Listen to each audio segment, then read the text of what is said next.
Hey, everybody. It's January 1st, 2023. We did this last year with the amazing Lewis Mabee and the amazing Debbie Taitel. We just sat around and talked about what could happen in the year ahead. And most everything the two of them talked about kind of happened. And guess what? We're going to do it again.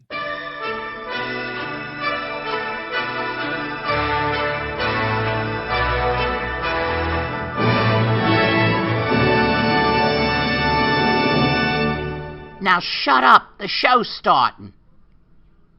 Okay, here we go. Fasten your seatbelts, everybody. It's January the 1st, 2023. And who do I have on this show but the incredible Lewis Mabee and Debbie Taitel. And you know what? What we're going to do right now is I'm going to bring them both up right now. There they are. There they are.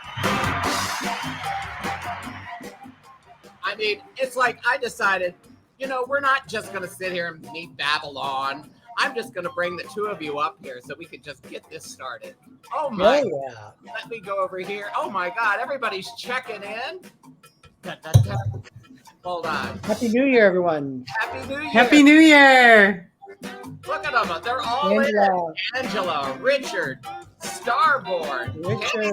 Benson, Triple Clown. Hey, who's making pizza? I saw someone saying they're going to make pizza. I need to turn on my. Hi, Tammy. Hold on. I'm bringing the music. There we go. All I right. need to get my YouTube up here. Okay, so there. Wow, look at everybody checking in. Hey, everybody, Happy New Year. Happy New Year. Look at these. Happy. Look at these two here. Now, all of you saw the show last Hi, year. Diane. Shippers. It's time to What's that? Oh, it's Diane. Oh, it's Diane. Oh, hi, Diane. Okay, so let's see.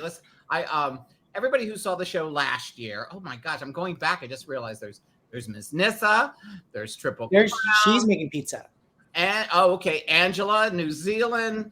Let's see, Tammy Benson. Oh, there's Tammy Star and Richard, here. Richard, I saw, and then there's Diane. Where the hell? Angela. They're all here. Sharon's here. Yay! What did she say? Yay. Oh, Tammy's having a Mexican breakfast. Ha! Oh, yum.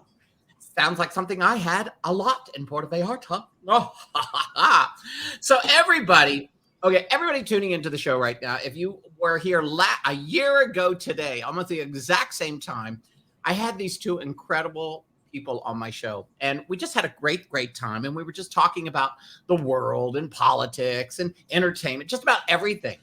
And a lot of the stuff the two of them talked about kind of came to fruition. And we were even talking about my own life, you know, things that happened in my own personal life that we shared here on the show. And it's been a long life. It's been a long year. Just saying. There we go. There we go. I got that. Rim shots in because I know Lewis is going to give it to me. So anyway, okay. All right, Lewis, I got the security. What is this? Hold on. I got the security camera, like you said. Good. $300. My neighbor is a relentless, mean cousin. We'll get to that in a few seconds. Let's see. Pozzoli for New Year's Day. Okay. Zoli's. You started the pizza. So Who's nursing a hangover? not me.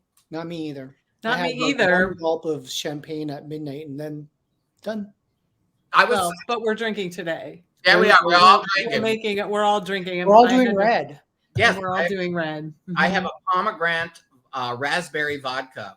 Pomegranate Pellegrino with the raspberry vodka. So good. Have a This stuff. This stuff. Sherry, good girl. This stuff is the best. If you ever go to the market. Oh, yeah. The Pellegrino. Oh, Yeah, I'm drinking actually Christkindl Market. I don't even know how to pronounce it. Glowwein, which is glow wine, it's German wine, and it's like mulled wine, so it's supposed to be warm. So that's what I was drinking last night. But given that I did this 30 seconds before airtime, It's not even. it's cold, and you know what? It's blueberry, and it's delicious. Nice. I love fruity drinks. So then it brings some new meaning to you are what you eat. Exactly. Right. Exactly. Happy New Year, Mancio. Oh, Amancio. Amancio is very special to me. Timor. Amancio, Happy New Year. Bom dia, handsome. Amancio and I have known each other for over almost 3 years. Oh, cool. We've never met. We talk all the time.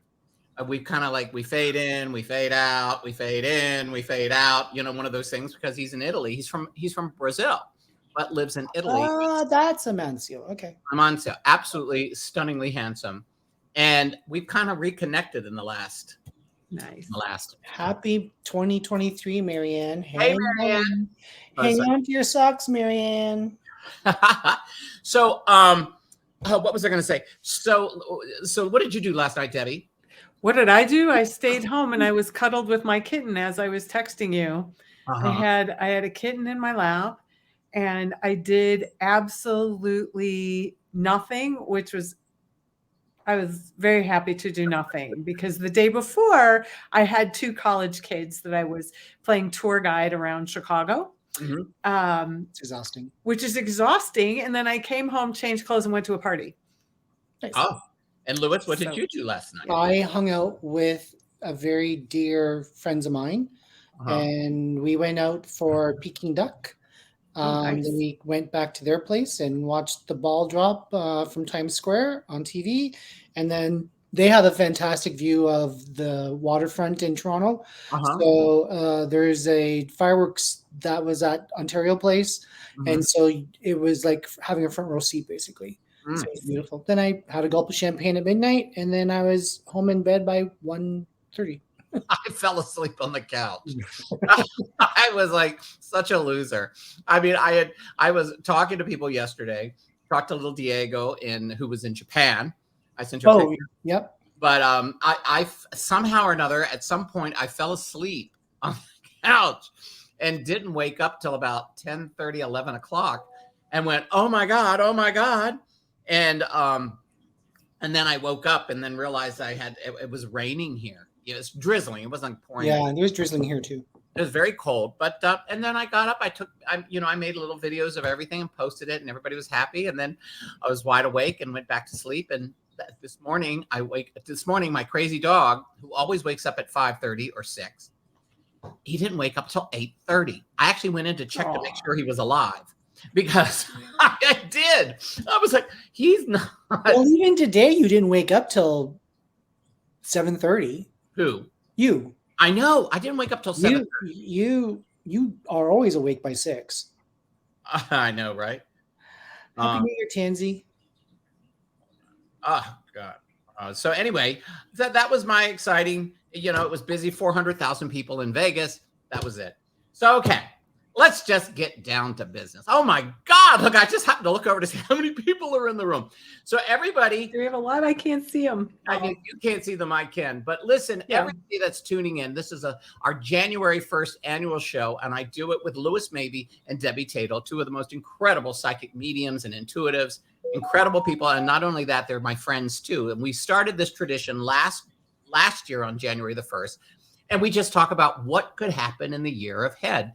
So if you're on the Paul Lynn page, the Esther page, the YouTube page, we're going to have fun. We're even going to talk about my Paul Lynn show, because there's great things happening on that, and I want to get their feelings on it. But pay attention, because if you join the chat and you ask questions, which I will open up, not right yet, but in a few minutes, we'll let you know. When you come in, Lewis and Debbie have this amazing ability to pick things up from people who are in the chat. So there we go. Are we ready? So let me ask. Okay, so I guess one of the things is, oh, by the way, people, if you want to ask a question right now not about yourself, but about 2023 and what's happening in the world, in politics, or what have you, you can put that into the comments section. I would really appreciate it. All right. So, all right, you two. Here we go. First thing is, I don't know, Lewis, if you've been paying attention to this Santos dude, the gay Republican who lied about everything, said his mother died in 9/11, and then oh my gosh, she died. And have you seen this, Lewis? No. Oh my God. I have. Yeah. There is this Republican who got elected to the House of Representatives in New York City. A gay Republican who has lied about his resume, lied about where he went to school, said his mother died in 9/11. She did not. Said he worked for all these incredible company. His entire resume was a lie, and he even told everybody he was Jewish.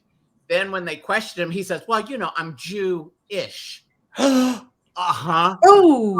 did that you? I missed. Can I you missed say that. anti-Semitic? So anyway, when he said he was Jewish, that his mother was Jewish, he kind of turned it around and said, I'm kind of Jewish.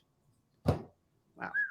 So anyway, all kinds of the thing I was asking about was, those are things that are happening in politics. So I guess one of the things, here's what everybody wants to know. You think Trump is finally going to get indicted? I'm not quite sure if indicted is the right word, but will he be sequestered on some level? Right. Yes. And will he not be able to run again? Yes. He won't be able to run again. No. But he's already okay. Last night, he had a press conference that he normally does from Mar-a-Lago for New Year's, and nobody showed up. I mean, guests showed up, but none of the media, not even Fox or Nice. Not even Fox. None of them. They didn't cover him. It was like the shortest, less than 5-minute speech he's ever given because Fox didn't show up, Newsmax didn't show up. Nobody covered it. So that's a sign. That's a sign. Well, I do feel like definitely the tides are turning away from him. And I feel like a few key Republicans, if they haven't already, which I think they have, but I feel like more is going to get on the bandwagon to separate and create distance from him.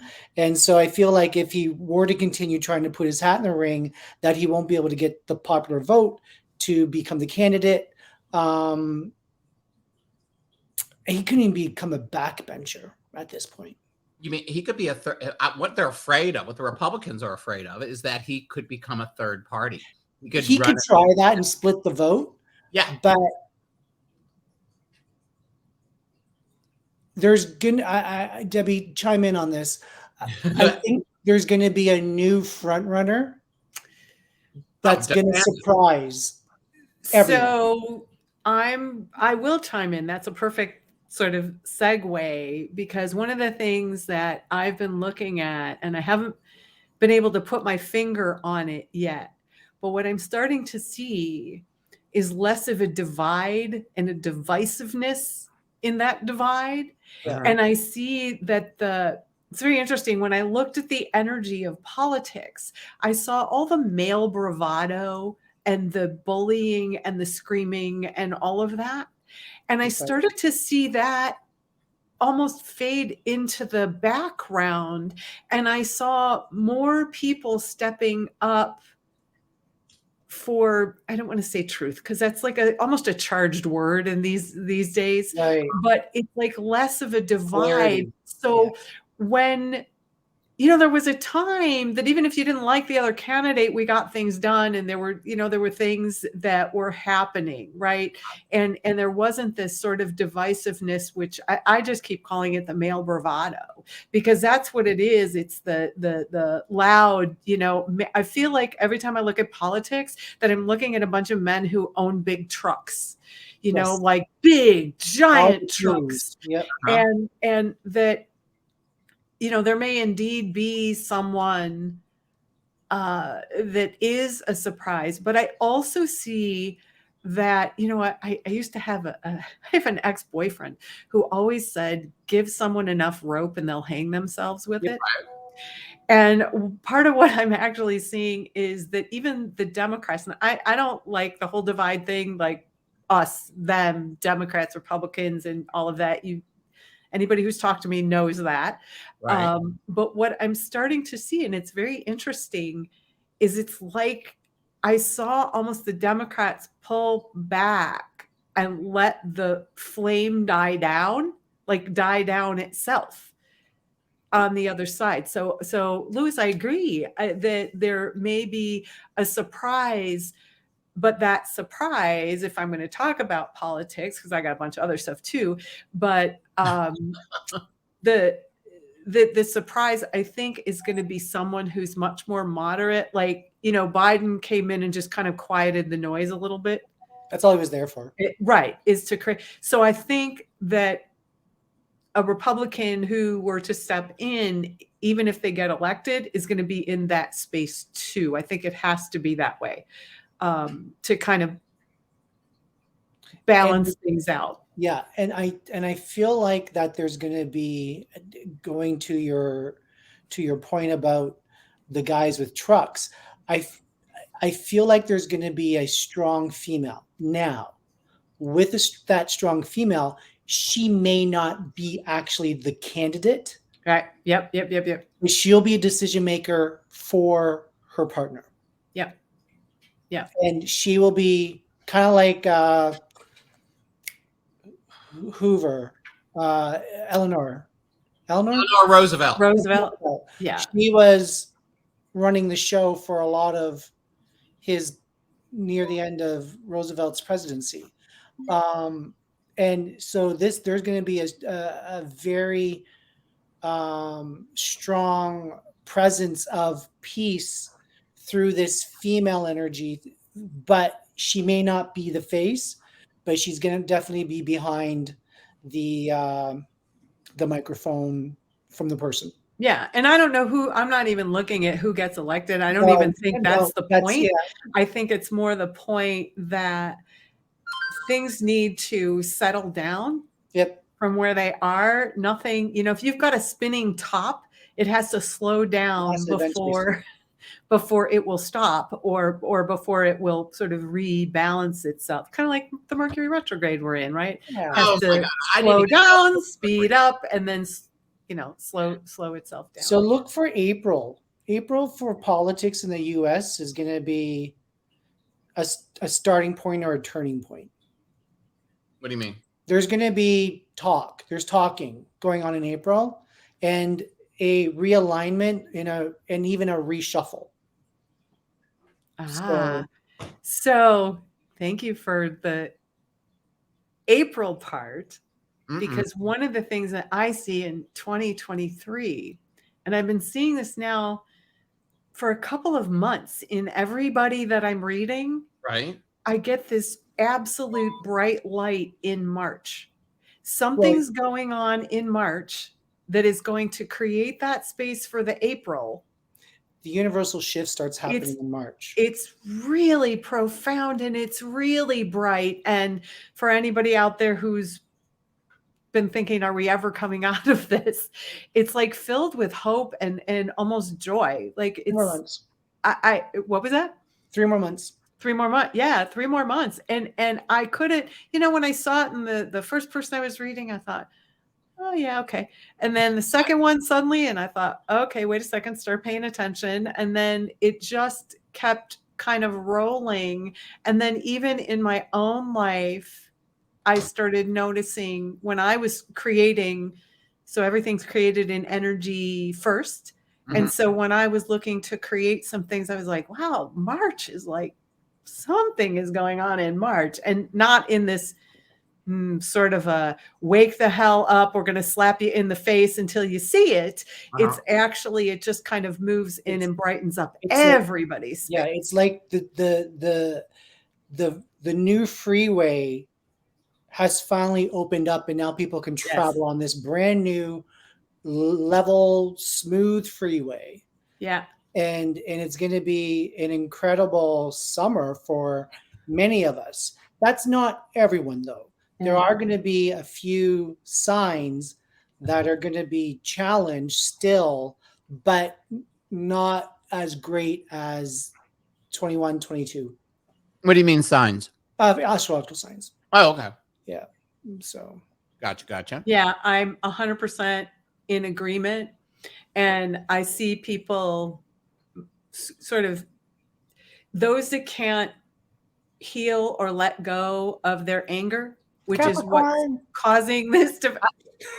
I'll go with you because I don't do astrology. I check astrology all the time, but I'm not the expert in any way. But oddly, my readings tend to coincide with the astrology.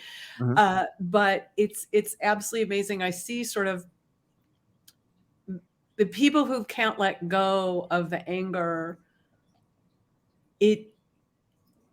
it's going to start to fester, actually. And it's going to get to be a smaller group and a smaller group and a smaller group. It's very interesting to look at the energy. And just so you all know, I have not spoken, Lewis and I have not spoken about this at all. We did have a chat earlier just to say hi, because I hadn't spoken to him in a while, but we do not get together on this. So this is completely a kind of a, this is just raw read as to what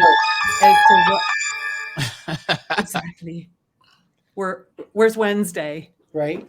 But anyway, yeah, it's really interesting. And I just see it getting, so the ones that are angry, it get angrier, but it's not going to affect as much kind of the outer world as more people look like. And Lewis, you know, I don't know if you've been looking at this, but I see more people stepping up into the energy realm and working energy and working on themselves and bringing in more light. And for each person who brings in more light, it brings more light into, it's like a 6 degrees of separation to everything. And that's going to be one of the biggest factors I see happening in 2023 is this step up in this brighter light, this consciousness that starts to come in. And what happens is there will be people that this creates so much pain for that they can't let go. Not our problem. And that's why Capricorns, and Alan, pay attention. This is why Capricorns are going to have a challenging time, because Capricorns are black and white, yes and no, right and wrong.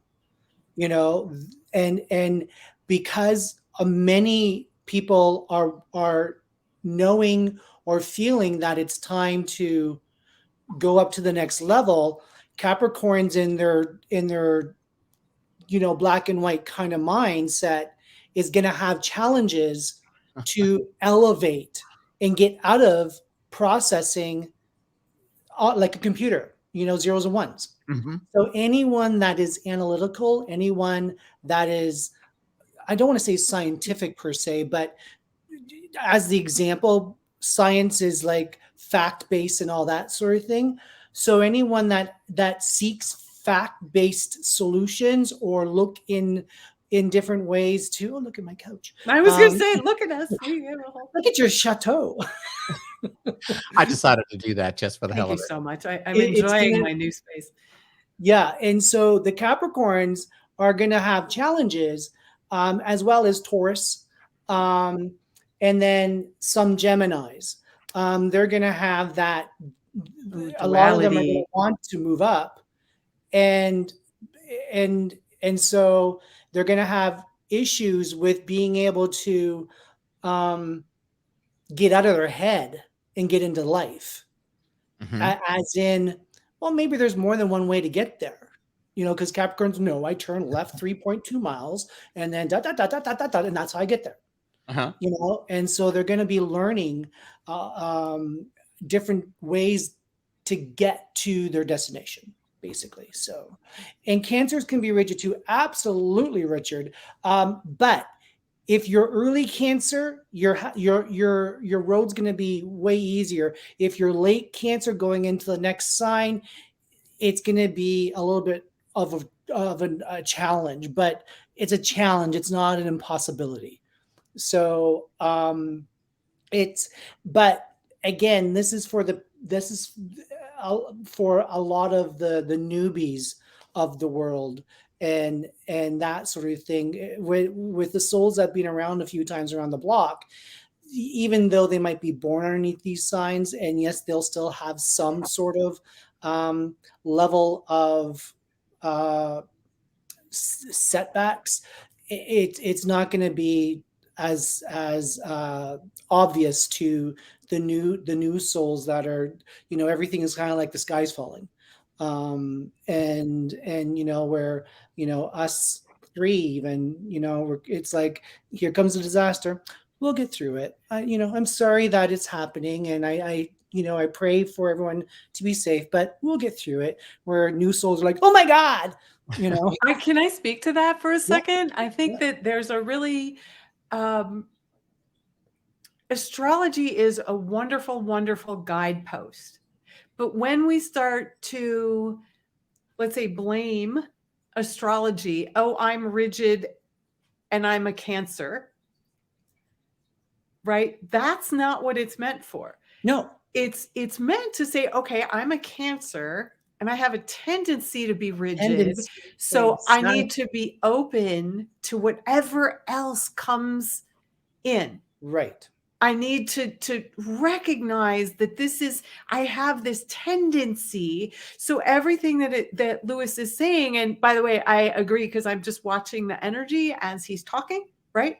But I also see that that's part of the reason for, when you say, well, the newbies will have a hard enough time, because as people are starting out doing any kind of light work or energy work or whatever, it's much easier for them to analyze and connect with the intellectual versus the spiritual, the clairvoyant, and all of that, right? Yep. And that's a great way to start. So I see that is sort of one of the reasons, because I saw the energy and I'm like, all the new people stepping up, but yet the folks who have been around the block who know this, who really take notice of the tendencies as tendencies. I call it that it's a guidepost, not a hitching post. That's right. That's right. And when I do my readings, I don't do astrology. I just understand enough about astrology. Yeah.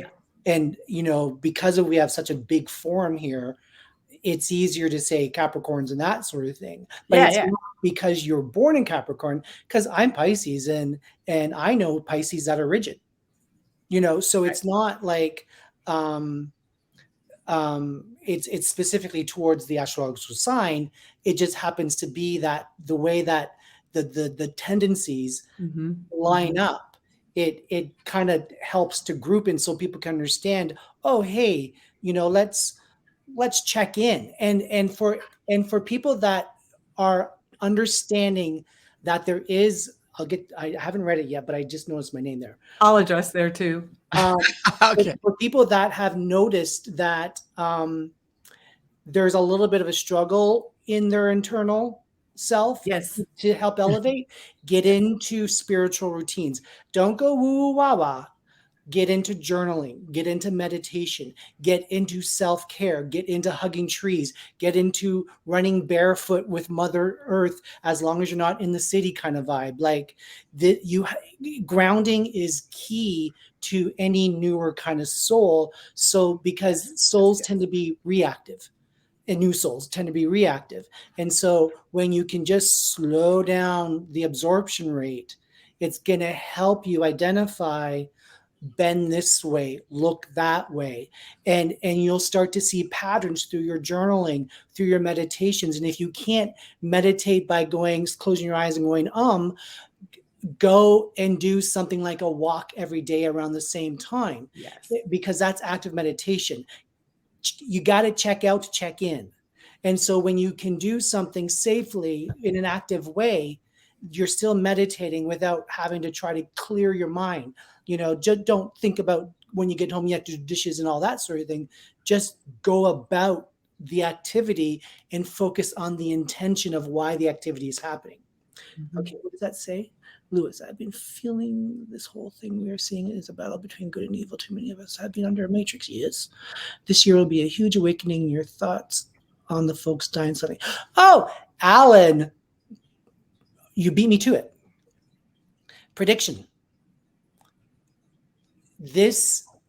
So all these celebrities that have recently passed, there's going to be 2023 is going to be like an exit, a massive exit. Yep. And unfortunately, you're going to see more disasters that are going to be claiming many lives. Hopefully half of the Supreme Court. Yeah. I'm sorry, that was bad. I'm sorry. And it's going to be in places, for example, Haiti. Haiti tends to have natural disasters happening a lot. But it's going to be like in the US, for example, with storm seasons and that sort of thing. They're going to be atrociously dangerous, and there's a lot of souls that are saying, I've done my job, it's time to get out of here. And the old, the not so old, and the young. Here's how I look at death. And obviously everyone dies. And I'll use a young person as an example, because we don't think young people should die. They should ripen to a nice old age kind of thing. But as a soul, and using your soul contract, if your soul is saying, hey, I need to do, and you complete that when you're 25, and you didn't, and your soul hasn't really said, well, I'm going to hang out. Because when we think of that way, we think on a human emotional level. Souls don't have human emotions. Souls are like, they're not like get to work, but they're very much about, I want to learn, because I said this many times before, Earth is not home, people. This is boarding school. And who wants to stay in school beyond graduation? And so we have lives as souls on the other side that we have to fulfill. And some are guiding, some are keeping records. Like, there's so many responsibilities on the other side that that's home. And so you're going to see younger, not so young, aging, the population that's going to be deciding to say, I've earned my golden star. It's time to go back home. And of course we're going to mourn, because we're human. And I think this goes back to what Debbie and I were first start talking about, was the shift with the politics, is that it's going to help that shift be realized, that we need to focus on building bridges rather than destroying bridges. Absolutely. Another. I mean, last night we lost Anita Pointer. I was like, what? Oh, I didn't hear. Oh, I didn't know that either. Yeah, she died last night. And I knew them. I actually opened for the Pointer Sisters. Yes, you do. I know you know them. Wow. Yeah. So I was like shocked. I mean, it was like bing. But no, yeah, it's Nisa, a lot of animals have already started going home. Yeah, I've noticed that a lot of people. So I look on Facebook, and just threads and threads of people. But again, it's the same thing. They did what they needed to do. They came here for their companion. And even that grieving process, while it is a human one, is a learning process for each and every person. Because if nothing else, what it does is it has people seeking or searching for spirit. Right. I want to know they're okay. In fact, even with people, I want to know that they're okay on the other side. Yep. I want to know if they're in pain on the other side. Yep. And so right away, that takes it from a space of intellectual, everything is real that we are seeing. Like somebody mentioned my beautiful home, which is a beautiful virtual background that I could only aspire to. So is it real? Is it, and that's really what it is we start looking to spirit and looking for what it is. And when we begin to see, hear, and know spirit, that's when we can begin to see ourselves as spirit, or whatever, which came first, the chicken or the egg. We can look at it either way, which is, Lewis was talking about the meditation and grounding and all that. And it's really important that we all go through these various spaces. And as an aside, like these pets, if they are yours, if you have lost a pet, sometimes you have soul contracts with them. I just got a message from somebody who they said, oh my God, you were so right. We've never been happier in our whole life. You told us when Maggie died, so this was her dog, that Maggie would come back. And it's unmistakable that the puppy we got is Maggie. See, I have, I'll get emotional. Yeah. Get a drink. Take a drink. Get a drink. Take a sip. We love you. We got you. No, everybody knows my dog. 16 years. I've never had a pet before. So this little fur ball has been my life. And it's so funny. I was having this conversation in Puerto Vallarta with Gary because he's, Champers was losing weight and this whole thing. And I just said, I know this dog 16 years ago, 15 and a half years ago, was put into my life for a reason. Well, look at where you were. Right. I mean, I know the story. You know the story. Yeah. And, I am going to be a mess the day that happens. It's like losing. I mean, I get emotional now, but I know that my time with him is getting shorter. Right. I've been watching him. He's aging and stuff like that. And I think that you're talking about animals. They're put here to help us. Yep. To give us strength and whatever. And I just said, Champers is here until I have this third resurgence, with my career and the shit and hell that I had to go through in the past 5 years has been something most people never have to deal with in 3 or 4 lifetimes. But I know this little dog has been my comfort. He has been my strength. And I just know when the time comes, yes, I will mourn as a human being. Of course. I will be stronger because of him. Anyway, that's it. Absolutely. You learn unconditional love. Yeah. If you want to learn about unconditional love, study a pet. Yeah, exactly. So it's so basic, and yet we confuse the F out of it because we set conditions and boundaries on unconditional love, and we just don't allow it to exist. What's that, my dog buddy? My dog buddy is the third incarnation of the same soul. The other 2 incarnations had them for 15 years. Definitely a soul contract. So I think. So let me ask you, Debbie. So you think I have a soul contract with that little chihuahua in the other room? Yeah, absolutely. You were born.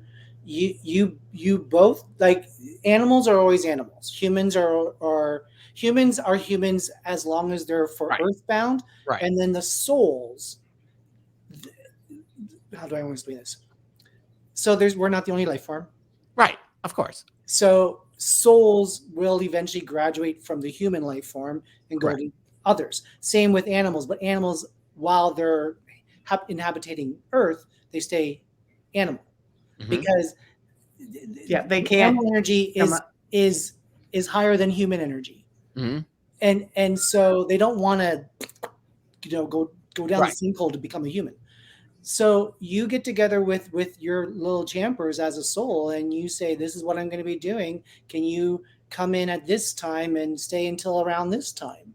And it's not like exact date, but it's more so about when I get through this, then our contract is complete, and then you can do whatever you want to do. Hang out for a few more months, a few more years, whatever.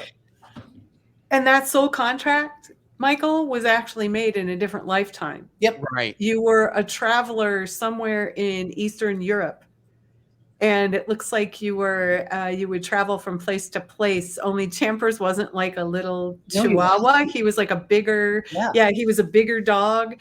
And what he would help you do is sort of navigate directionally, because there were roads and things like that, and you would travel for some reason. And I'm not sort of reading the exact life right this second, but I'm looking. So it looks like you were an older man in what I'm looking at, but who knows? In those lifetimes, you could look super old and be 25, right? You could, but you were traveling, and there was a lot of heavy energy and a lot of heavy sadness, and in that lifetime, Champers, whatever his name was, in that lifetime, I see you with a walking stick going down these roads, help navigate where you should be going. I was Gandalf. There you go. There you go. The traveling, wizard. But it was really interesting to see that even as Lewis was talking and I was tuning into it, I was like, wow, that is such a clear picture of him helping you navigate, and the soul agreement, the karma, if you will, that you agreed upon at that time was that he would come in, honestly, at a time when you were experiencing, and I don't know like exactly the time, I know some of the story. Wow. But that he would come in and come back to you at a time when you were almost at your wits' end, deciding to leave the body, but you weren't done. Oh yeah. And that's actually something that you're kind of repeating this life on a different level. Because he came into my life. Lewis knows. I mean, listen, I have I don't talked. know your emotional state. I know the story, but I didn't know that the background. I tried to off myself, a Oh. few times, and Champers came into my life during one of the most tumultuous low levels I could have, and he it was just my whole thing that kept me from going to the deep dark side was who's going to take care of him like I take care of him, who's going to feed him like I feed him, and I'm stronger now than I was. Which is interesting because going back to your past life reading, Debbie, with Michael, you're learning, Michael, to not only take care of yourself but take care of others. Yeah. And not just this life, that life as well, Debbie. Yeah. Right. Yeah. But what's interesting about Champers, I mean, I'm sure we all say this about our babies, but it's like the people that are the closest to me, and Lewis is one of them, Gary, the late Barbara, Janet, all of them. Champers has this thing. He will instantly bond with these people. Yeah. And always has. I mean, it's amazing. Uncle Frank, John, it's crazy. But anyway, enough about me. Enough about me. I just had to, we can. Yeah, exactly. We're just talking about the pets. No, Amancio goes, "Why are you crying?" And because he doesn't understand English. We're speaking. But crying is a beautiful thing. Crying is actually a release of energy and a release of emotion. And what I am going to say is that, Michael, you're still in a space of processing all that has happened in the last year. The special, the TV, the Paul Lynde going on the road, all of that good stuff. You're still processing that. And so even though we might be talking about Champers, right, it's that emotion and that process that starts to release when we're able to let go through that space. So that's part of also Champers' gift. Is connecting. That is okay. That's part of the gift, is that you're having to also examine you and your life and how that might be later, right? Yeah. But it's all coming together. Right. Not falling apart. It's coming together. Oh yeah. It just may not be coming together the way that you thought it was going to come together. Exactly. Oh hell no. There's great things. I mean, we'll talk later. Yeah. But let's talk. What anything else? Let's see. Somebody was talking about Agree Sherry. Hugs Champers. Hold on. Looking at the questions there. Somebody was asking about the England, King Charles. King Charles. Hold on. You go first. Oh, saying, is it going to be easy? I'm trying to find it. Okay, how's he different? Yeah, King Charles had a reign or something like that. Yeah, I have a. So I actually see that he's going to take a step back because he's actually not running the country as King Charles. Guess who it will be? Camilla. And there will be so much there, but it's very interesting to me that I when I looked at the energy, he's got so much. So in the energy world, right? Sometimes we have a lot of other people's programming and energy in our space. And King Charles actually has a lot of his mother's energy in his space that he has resisted through his whole life. And part of his healing in order to reign is to release that. And it's going to be very slow for him to release that resistance. Just saying, as it goes. But I do see that he will do it, and he's been preparing for it for quite some time. And so I'm only going to speak a little, since Lewis lives in the place where. Aren't you like a province or we're something, or you're a commonwealth, in Canada? So I'm sure you've been looking at the energy as well. But that's kind of what I see. So with you saying that he has a lot of his mother in him that he has to process, right now his team is setting him up to be the grandfather of England. Yes. Okay. So will he have a successful reign? Basically. But it will be more so about how he hugs the nation, how he hugs the country, how he is that sturdy fatherly, grandfatherly figure that gives you those looks without having to say a lot. Like, that's nice. I love it. You said that, Lewis. Actually, setting up to be the grandfatherly, like that's such a great picture. Because that's what the Queen was. That's how she turned out. Yeah. Yes. After the 70s, that's how she morphed into, because the Commonwealth was getting smaller. It's still going to get smaller. I forget one of the Caribbean countries just before the Queen passed away became independent. I think it was Jamaica. One of them. Yeah. Maybe one of those down there. Yeah. And so there's going to be a few more Commonwealth countries stepping back. And that's actually going to be part of his role, his legacy of redevising, because he's even stated, even before his mother passed away, that he wants to slim down the monarchy. And now that Andrew, his brother, is moved forever, like he's never going to get an HRH again. No. And Harry, I don't know where I want to land with that, because Harry's energy is so ping-pongy, like going across the table, because sometimes I get the sense that he's going to wake up from being an abused partner, being an abused partner, not him abusing. Oh, yeah. Being an abused partner. Really? Yeah. Really? And will find family again. And then other times he'll continue drinking the Kool-Aid. Let me interrupt here. Everybody that's signing in, I just want to let you know you're watching our New Year's prediction show with Lewis Mabee and Debbie Taitel, two of the most incredible psychic mediums and intuitives in the world. And they're my guests today. So we've been talking about what's going to happen 2023. We're talking about England. We're talking about Trump. We're talking about politics. And in just a few minutes, we're going to invite you to ask questions. And I think one of the things I wanted to ask the two of you, I know, like when I have Corby on, we don't ask about dead people or something. Are there any? I talk to dead people all the time. Yeah, I do too.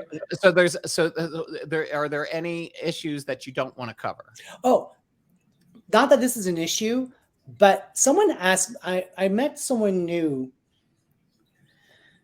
a couple weeks ago, right? And he had a very good question for me, and he was asking me, because he found out what I did. He was asking me, like, do people come to you all the time for readings? I'm like, I do have regular people, but I don't encourage them to come to me until whatever I'm talking to them about comes to fruition. So, and this is actually important for everyone that seeks readers, psychics, mediums. I get it. You don't need to just go to me or just go to Debbie. You might want to have a different kind of reading from what we offer. But when someone constantly is asking the exact same question to all of these people that have the intuition, the universe is going to step in and say, you don't trust us? Fuck you. And they're going to start throwing curveballs at you. So please, moving forward, if you seek a reading, by all means, get a reading, get a reading that you vibe with the person, but let things fall into place, and do not go 1 week to this person, 1 week to that person, and next to that person. And sometimes it's every day. Sometimes they go day after day after day. And we just to add to that, sorry, it's because it's really important also that when you get a reading, especially from Lewis or myself, we do a lot of healing work within our readings. And the information takes time to process. Even though instantly it might clear in spirit, the physical body takes time, and your life takes time to have these things processed. And if you're going just to hear something you want to hear, or like try to find someone that's going to tell you what you want to hear. right. And you can pay any number of people to do Yeah. that. People with integrity or, you know, a lot of times people will say that to me, you know, oh, you know, this or By the that. way, I just stuck up Lewis's URL if you want to go to his website, and here's Debra's as well. I put them up Thank because you. I screwed up and with a URL, so it kept going error occurred. Wait a moment, try again. I don't know if you all saw that, It but didn't love me. yeah, no. It was Lewis's. I forgot to put the HTTP : and so it didn't go. Wait, can I plug my workshop?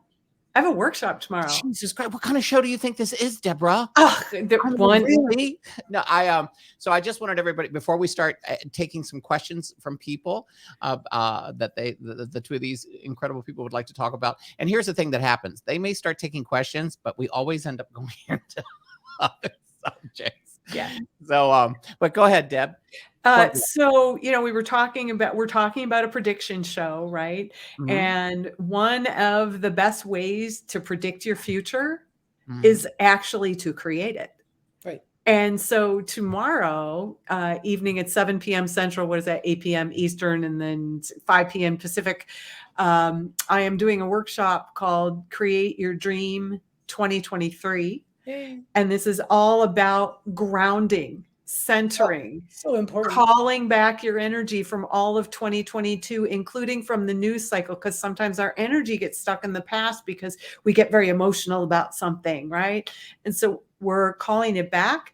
And then the second half of the workshop will be creating what we want and actually giving consciousness and soul and talking to the consciousness of our creations and what we want to create. And it may show up differently than what you think, but it's going to be a lot of fun. I've been doing that workshop for well over 15 years.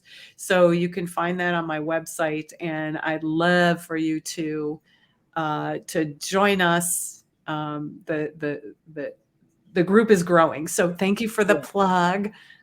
Yeah, and the other thing too is that if you don't catch the URLs here, just go to the YouTube page or the Facebook page, and their websites are there, and you can book readings directly. And thank you so much for having us. Right. Oh, please, this is so again all that. It's so much fun. Okay, all right, here we go. Are we ready? Yeah. Yes. There we go. Okay, so I see. I just threw it. Okay, here he does. Here's one. Nissa, who got us started on the pet thing, asked, "Does my booba have a message?" Yeah. What was going on with Buddha's tail or back end? Oh, Bubba. Sorry, Bubba. What was going on with Bubba's back end or tail? Because now what I see with that is like a happy dance on the back end, but had either stiffness or wasn't able to function properly. Answer. So we're in good shape because Bubba's doing a wiggle, and is like almost like I can refer to Champers, because Champers does this when he walks. Champers walks on 3 legs, and one of his back legs is like bouncing. And like, just because he's happy, he's like, I'm going pee, I'm going out, da da da da. Come on, Dad. And so that's kind of like what Bubba's doing now, is that happy dance and being able to move it freely without any kind of pain. 14-year-old black lab. Well, labs, unfortunately, they're prone to cancer. Right. Yeah. All right, here we go. Richard, I started exploring with tarot cards and have had some success, but was wondering, what is the best way to practice readings? Would it be with only using friends and family, online forums? What do you think? Oh gosh, so I'm gonna take this one in and run with it, because I teach people. I actually have a clairvoyant program and a psychic program, and even all my meditations are all psychic meditations. Mm-hmm. The best way to, because you really don't want to use friends and family. No. That's for starters. But also, you don't want to hijack people ever and just say, oh, here I see something, or I hear something, or Great Aunt Matilda is giving me a message to give you. Because what's going to happen is you're going to get all kinds of energy thrown at you. What I would do if you're Richard, if you're dabbling in tarot cards, is you can use friends. Like friends are kind of fun. Make it very, very light. Just also recognize that you're not using just the information from the tarot. You're gaining information from looking.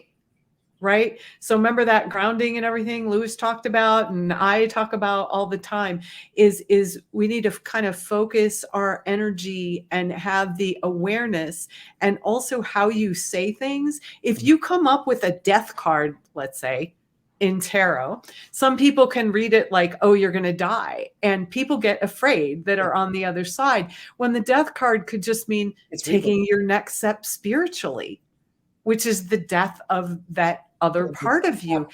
Yeah. Everything has to be in context. So I would honestly, maybe not family, because family will throw a ton of energy at you, especially if they're not ready for it, they don't want it. But you can ask your friends. I wouldn't go on online forums, because there's a lot of misinformation out there that gets really, really morphed. I think it might be fun if even if you took, let's say, a class or something, which is a little different than you're going to read in class with somebody. But you have to be really careful with how you say things and be very, very aware. So I wouldn't do family. And what I would do, though, is take yourself into meditation, because I know that you do that, Richard. And also ask for guidance. Where would be the safest place for you to go do that? And let your intuition guide you. Let your own spirit guide you. I don't say go to a park, set up a table and start doing tarot readings, but certainly that's been done. And I think that that's a place where you can explore, but consider it an exploration and a practice. And if I can add to that, get out of your head. Yes. And when you read the tarot, Richard, you're intuitive enough that I want you to, instead of read the tarot, feel the tarot. There you go. Yeah. And put the cards together as if you're putting together a puzzle. The puzzle's not 15,000 pieces. The puzzle is 8. And so start with how I feel. That's the surface. How do I feel about this card towards the person that I'm picking up energy from? And then as you're talking, and you're not trying to manipulate the flow of the conversation, you're just allowing the conversation to happen.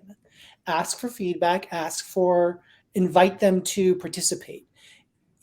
Because of your intuition, like me and more likely like Debbie, when I start talking about something, all of a sudden, like there's like, oh yeah, don't forget to say this. Oh yeah, don't forget to mention this. Yeah. Overload. It's crazy. Yeah. And so really trust your intuition, get out of your head, and everything that Debbie said, but more so than not, don't look at it as I need to be right. Look at it. Thank you, Lewis. As I'm honing my skills, and a baby can't get up and run. So you allow yourself to practice. And I agree. Don't do family. Family is not a good subject to do any kind of readings with, because you're personally attached to them, and your energy could influence, or their energy could influence you, and so you might come into the reading, and that's not a good thing. And they can invalidate the living daylights. I gave my father a healing when I was first learning energy healing. And he had been having terrible pain in his legs, and it completely went away. And for some reason, I sort of solved the problem or whatever it was. I got energy whacked so hard that I never gave family a healing again. it was so like this blast because he wanted to be in that space. Yeah. So I actually speak from. So everybody, please be patient. I'm doing these. Sorry. I'm doing these in the order as they come in, so I'm trying to be equal. But this was Triple Crown, who was one of the first people on today, who came into the thing. My Florida job didn't work out, so I'm headed back to Iowa. I need a new career job. Any insights in career? Something old is new again. Story of my life. Well, you're just old.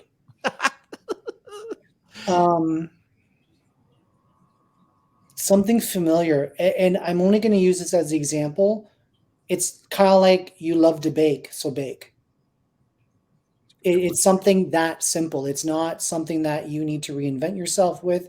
Although I'm not quite sure why you're leaving Florida so quickly. I get it, job, money, but I don't know if Florida was a pushed thing or if you allowed it to naturally happen. Or did you put the horse behind the cart? And if that's the case, then you're not meant to be in Florida. But if you were led to Florida, there's something where it's like, you got to keep the door open. But this is very much about reinventing yourself anyway. That's going to be your 2023. Welcome to your world.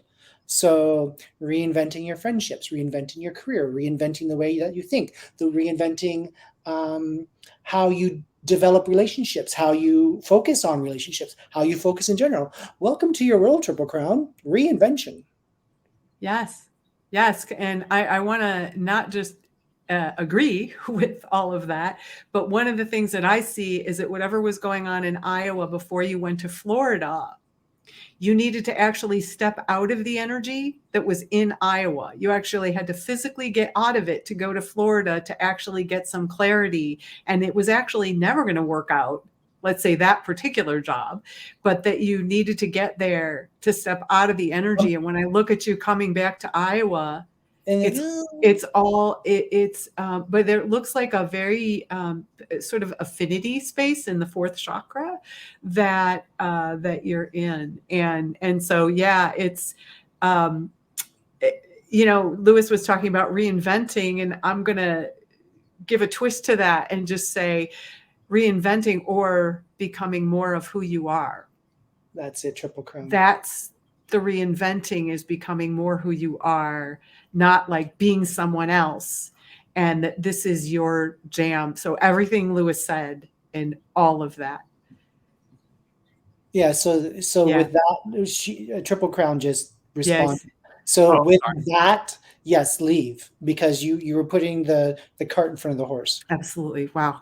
Wow. Crazy. All right. We asked about those going to the other side. Melissa McKeon is. Melissa, what is with your mother's hands? Because she's saying she's moisturized. She's smooth. She's supple. She's like, they're not sandpaper. She's like loving her hands. Let's see, Melissa. She's still here. Melissa. Trying to see panic. Okay, yeah, I see it. Okay, we're getting to you, people. Melissa, if you're there, what is it about your mom with moisturizer, her hands? Yeah, okay, so she's on YouTube, so that means she'll come over on the second screen first if she's there. Anyway, Debbie and I can bounce. Yeah. Yeah. You feel anything, Deb? I'm actually seeing that. So this is what I'm seeing about the hands is like, you know how somebody will do this when they're nervous? Right. Oh, yeah. Like I'm seeing her very nervous and very agitated. And she did not want to leave. And it's as I'm seeing her, she really is needing to clear some energy as it goes. But I see that when she left, she was a little bit confused or a little bit just agitated in that way. And it was just kind of, so all I would say, and there's something I keep hearing sewing, which I don't even know what the heck that means. She just answered back and said it's coming. She says her hands were very dry and very arthritic. Because she's saying they're supple, they're smooth. She's like on the other wow. side. Yeah. She's like, wow. There you go. Validation. You two are amazing. Get that done, Angela. Yes. Hold on. Where are we at? Sorry, I'm bouncing. I'm reading and okay. Which one was it? Angela. Hi, Lewis and Debbie. Hold on. Is it this one? Right here? Yep. No, yep. The skin cancer. Angela's our girlfriend in New Zealand who tunes into every single show. We love Angela. She comes on mine when I do stuff. Does she do yours? Yes, well, yeah, because you both get a lot of the wonderful. We both have YouTubes. You're going. I needed to start doing mine. You're gonna feel so much relief, Angela, that it's finally done, and that you're gonna be under supervision, which is key for you, because especially where you live, you have to stay diligent about sunblock and zinc. And because to me, you're already fair. So you have to be, I don't want you hiding out in the shade all the time, but you gotta use your noggin. Yeah. And Angela, I'm going to pipe up on this too. And I don't know why, but there's some association with your father in this. And I don't know if your father had cancer or some kind of, I don't know, I see like a breathing thing almost, but that I see an association in that some of the fear you're experiencing has to do with your father. And in that space, it like Friday the 13th there's just a lot of energy around it. It's a superstitious day, but consider it your lucky day because you're going to have this done. And I actually see the doctor, like the energy of the doctor. I like the energy of the doctor. Whoever, yes. But also not, sometimes doctors like have these giant egos and yes, I could just do this and do that. Your doctor, whoever you've chosen is very compassionate. Yeah. So I kind of like his energy almost in that space. He tries to educate at the same time. Yeah, and so don't worry about the date at all. Yeah, I don't. No. But just clear the fear from whatever that association is with your father, Angela. That's the fear to clear, and that will help you get through that. Very good. There's one from Kathleen. She's another one of our regulars. Kathleen Sidney. Happy New Year. 2023 is starting off so confusing. I own and operate a home for adults with challenges, and my resident is moving out, and I have no new replacements. So will I shut down? Yikes. Do you only have one person?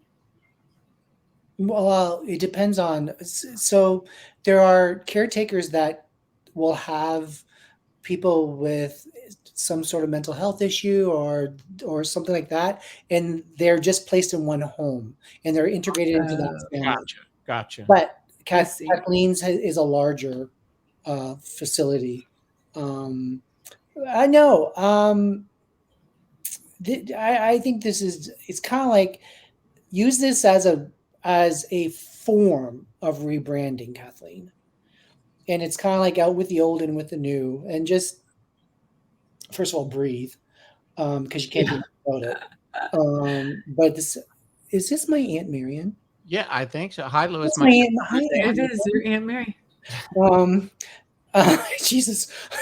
Okay. But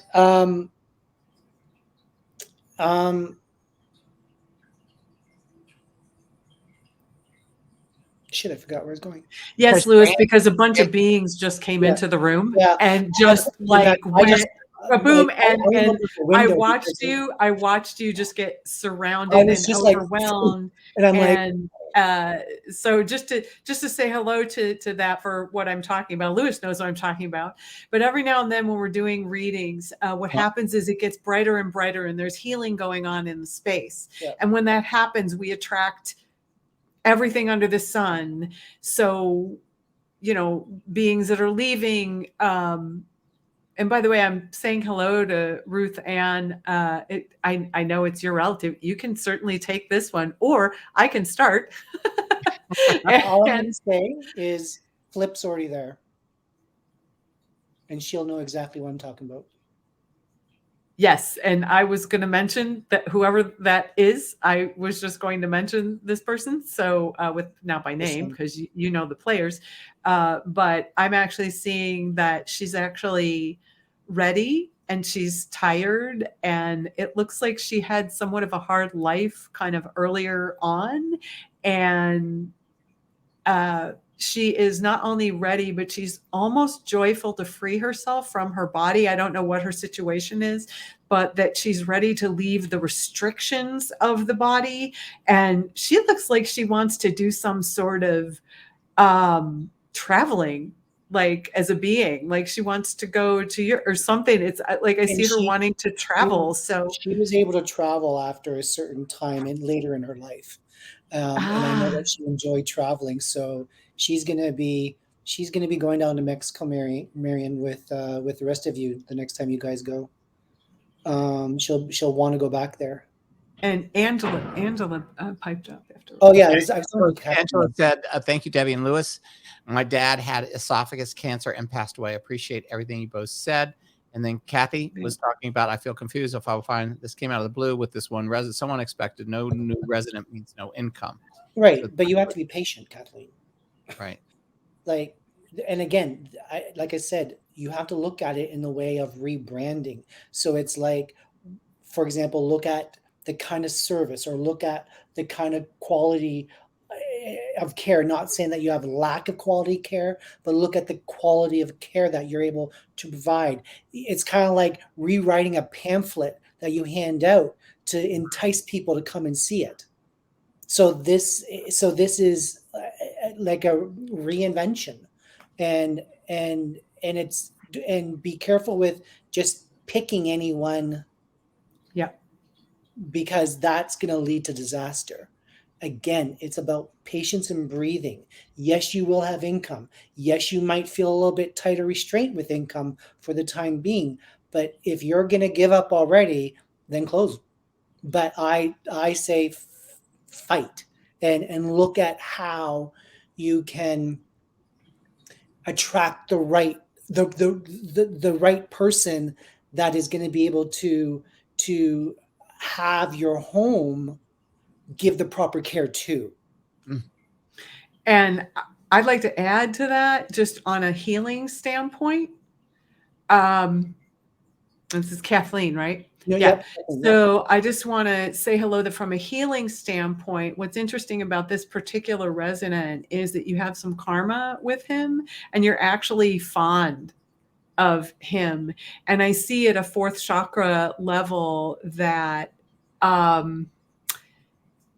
yes, Kathleen. Yes. that is all sort of coming to the forefront right now, and you'll allow somebody in. It's going to be very interesting who you bring in, but it might not be someone that you have such affinity with as this particular person that's leaving, because you're clearing karma. So give yourself some space to have whatever emotions come up, whether it's panic or whether it's fondness or whether it's almost grief. It looks like you might go through a grief period when he leaves, and then it will open up a space. And it just it actually looks really bright. So everything that kind of Lewis said, it looks like even you've wanted to make some changes in your physical home, whether it's grounding it or refreshing it or whatever. And this gives you the opportunity to do it into that space. Linda Workman had two questions. Oh, it was the same question, but she had two parts of it because I guess she was typing. She goes, I want to know if my husband was with me last night at his cousin's house. I think I saw him. And she goes, and does my husband have a message? Who drove to your cousin's house? And Marion, Marlo is going to be there when Ruth Ann ascends with a drink. Linda Workman, are you there? Lewis just asked who drove. That makes sense because he's like, Linda did. She piped up. She did. I don't know if you were distracted, Linda, or if he just doesn't like you driving or whatever, but he's kind of like giving me the white knuckle.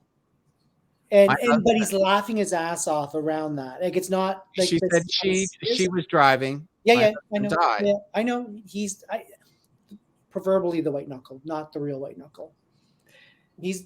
I understand that this is the message he's giving me. And he likes to play tricks on you. He always liked to play tricks on you, Linda. It's like he was like the no one likes my driving. That's so good.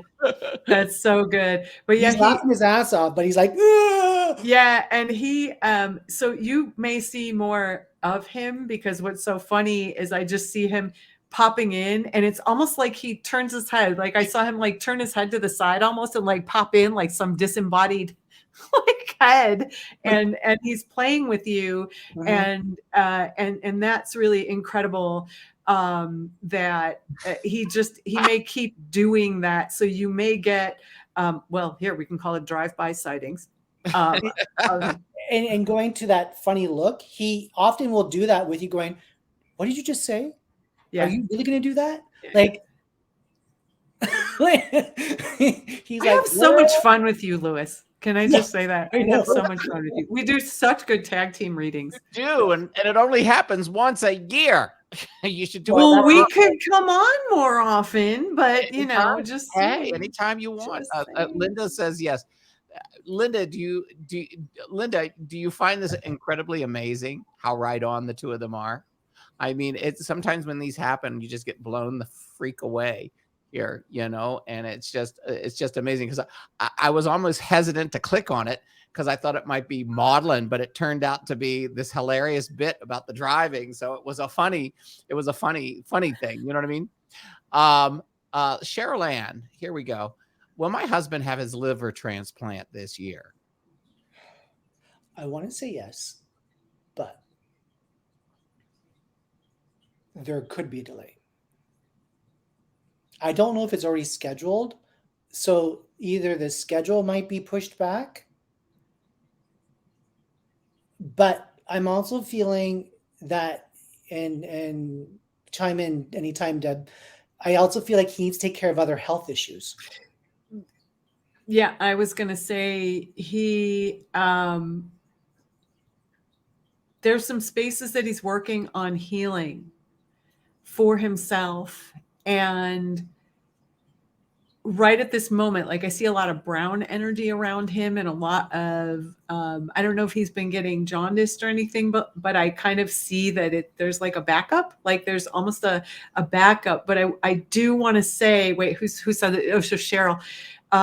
Yeah, he's waiting for a donor, it looks like. But what I'm seeing is that he's got a great deal of pain and guilt that he's having a hard time letting go of, and that's going to make all the difference in whether he calls that in and creates that space for it or not. It's really something, and I'm sending him just kind of some healing energy right now because he's very, like, I just see his heart hurting. There's a lot of pain around stuff from, I don't know how old he is, but I just see him just in a space of kind of working through that. So what might be interesting is that how he's going through this particular, because for some reason I'm connecting it with Mercury retrograde, that he may Right. indeed be reflecting on this right now. Yeah, he's 67 and he might be reflecting on it right now, which might be what I'm looking at, is clearing all of that energy. So really it's up to him as spirit in that space, but there's something, I don't know if it's a family member or a brother or something, but he's got a great deal of sadness that he's And I'm going to and be pain that he's working on. I'm going to be heavy right now. All right. He's going to have to decide if he wants to live. Yeah. I need to say it because I'm not seeing it as a death wish. I'm not.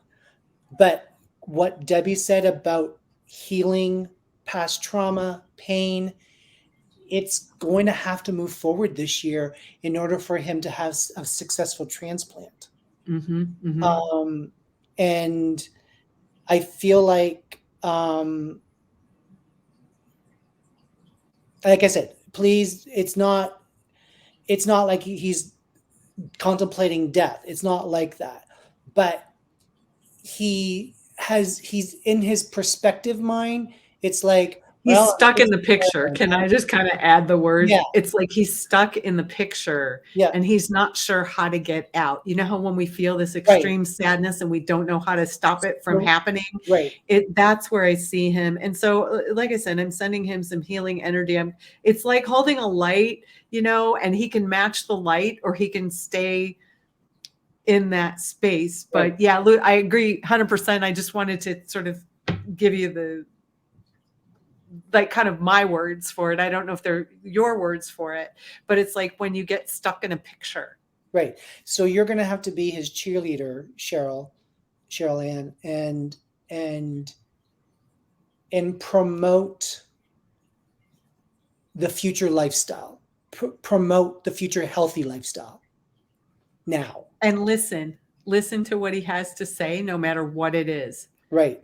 Don't dismiss it. Let him talk. He's needing somebody to be in that space where he's just heard without judgment. My condolences, Kathleen. Yeah, condolences. Richard has said, because I don't know if I can ask another question, but I'm curious if my maternal grandmother Sheila, who died in 22, is with me. I feel that she is, and that we may have had karma together. Thanks.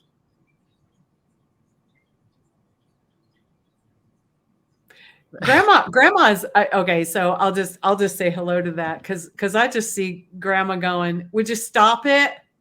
Like it was as if I heard her go, would you stop it? I'm out of here. Like it, and very in a sort of a comical way that it looks like she's one of those people that it's like, oh, don't dote on me, or what do they call that? Like don't dwell on me. I'm out of here. Like I'm having fun. I'm free. I'm out of here. Yeah, I did my thing. Yeah. But she's kind of still, I don't know when she passed in 2022, but I actually see her still collecting up her energy from various places and spaces, which is what people do. They collect up their energy.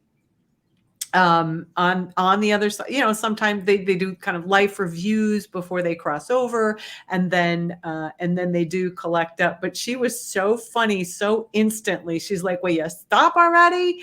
And just because it looks like many people have been asking that question about her, and I don't know. It just that's what I picked up on so quick.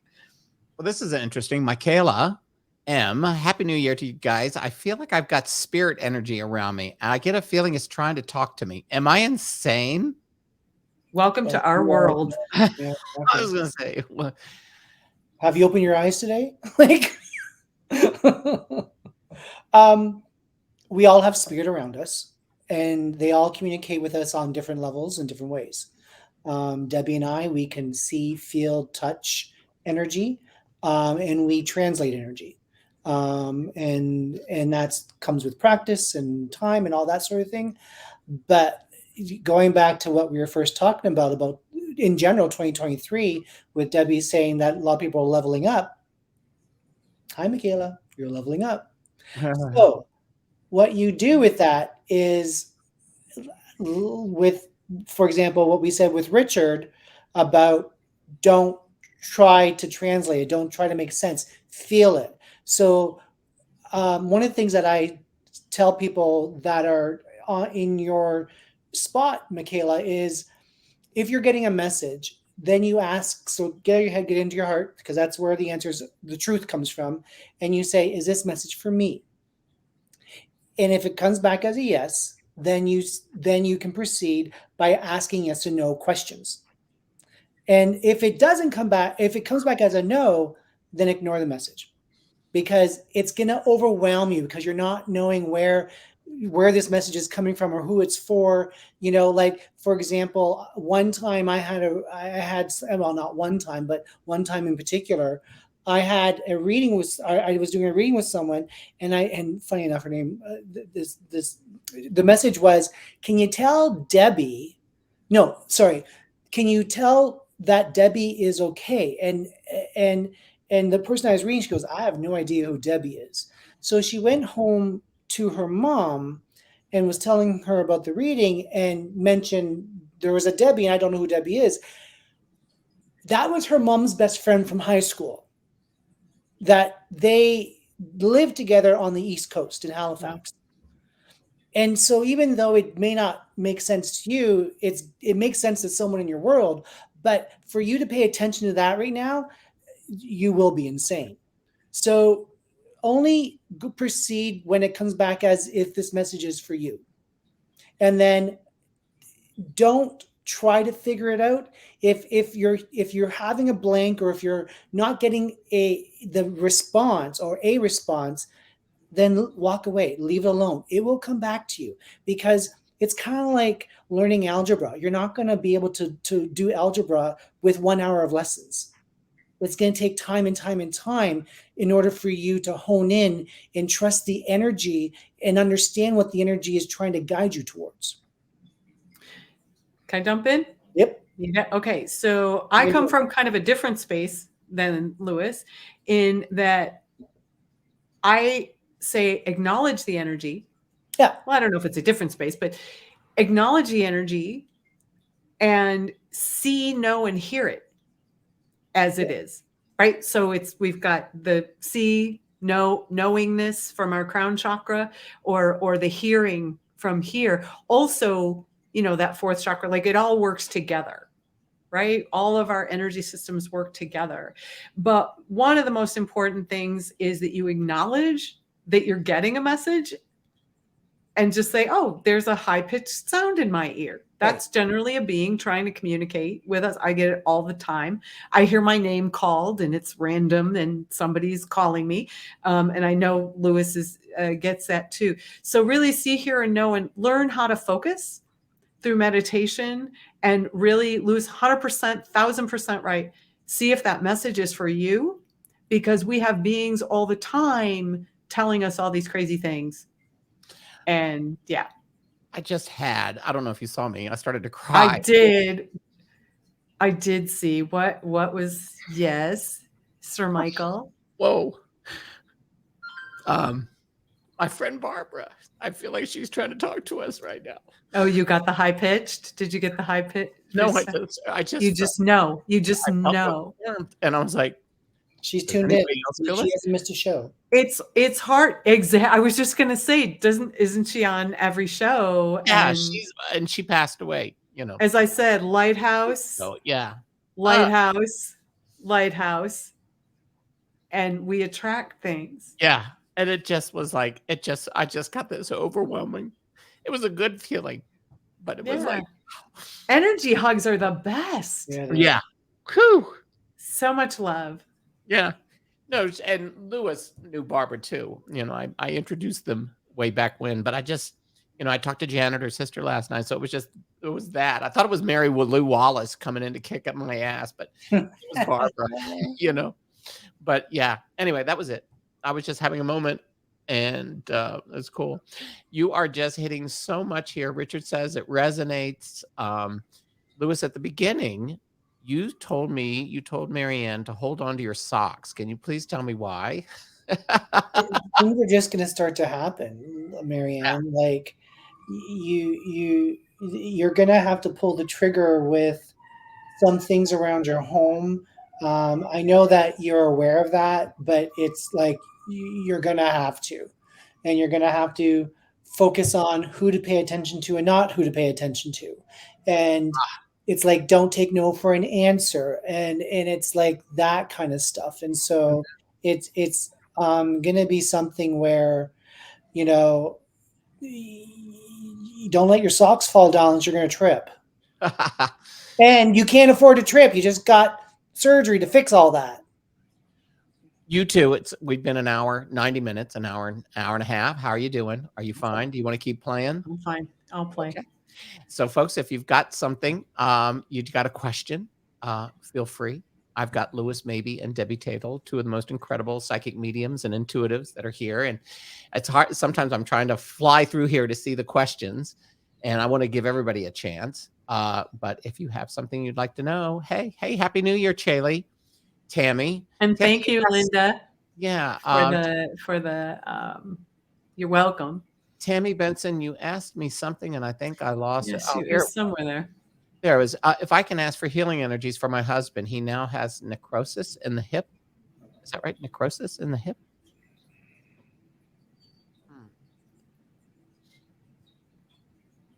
See that Civil War energy, Lewis? Mm-hmm. Holy cow. That is an old war wound from the Civil War. I don't know if he got shot or stabbed. It looks like it was a it's funny. I see like sharp. So there's so much energy in that space. And I just see him as like a Confederate soldier, kind of bigger, like a bigger man. Yeah. And he never sort of, once this happened, they took him out of commission once he got injured in that lifetime. And he was just one of those like kind of gruff, old, like really set in his ways, and all he wanted to do was like be in the army and be in the Tammy's saying he definitely loves the army, and he just loved that whole space. But it's interesting. Routine and regiment, and also but what was interesting is even in that lifetime he always walked with a little bit of a limp. Yep. And he never got over it. But one of the things that that I'm seeing that he had a hard time letting go of is that kind of a connecting. It's like he didn't know who he was as spirit. Let's say he associated himself with only this like army Confederate and what was right, like in his mind, the fight. And so so just as I'm looking, there's a lot of gray energy that's starting to release out of that space as I just acknowledge kind of that past life, and that he's brought that wound kind of back into this life. He brought it forward to take care of himself rather than trying to take care of other people. Yes, really, really an interesting energy. I've never seen anything so clear. Like I see his hat, I see his he was bigger, the mustache and the whole 9 yards, and and I knew you were looking right at it. I could see you looking right at it. So that was fun. How cool. Chaley, who just popped in and wished us all Happy New Year. She said, could there possibly be something coming my way? And then she just sent love to Tammy. But what else? There's always something coming our way. Always, because we're not dead. Said, may I ask about my love life? I'm sorry. Okay, Chile, thank you. Got because it. I'm going. There's so many. First, you have to completely end the relationship that you've been in. There's a lingering energy and a connection from the person that you were with. I don't know if it's like a longing or something there, but that needs to kind of clear. There's almost like a piece that wasn't healed or a piece that wasn't resolved. And get over your stubbornness. Girl, you are stubborn with your thoughts. When you trip yourself yes, up, I'm still in love with him. Get him out of your life. Wow. You can't unless you make separations. There's no space for anyone to come in. I'm going to be brutally honest here, because if anyone does readings with me, I'm brutally honest, because I had to prove a point. Because spirit will be like, pfft. I'm like, okay, I don't want to get hit. He doesn't love you. He's moved on.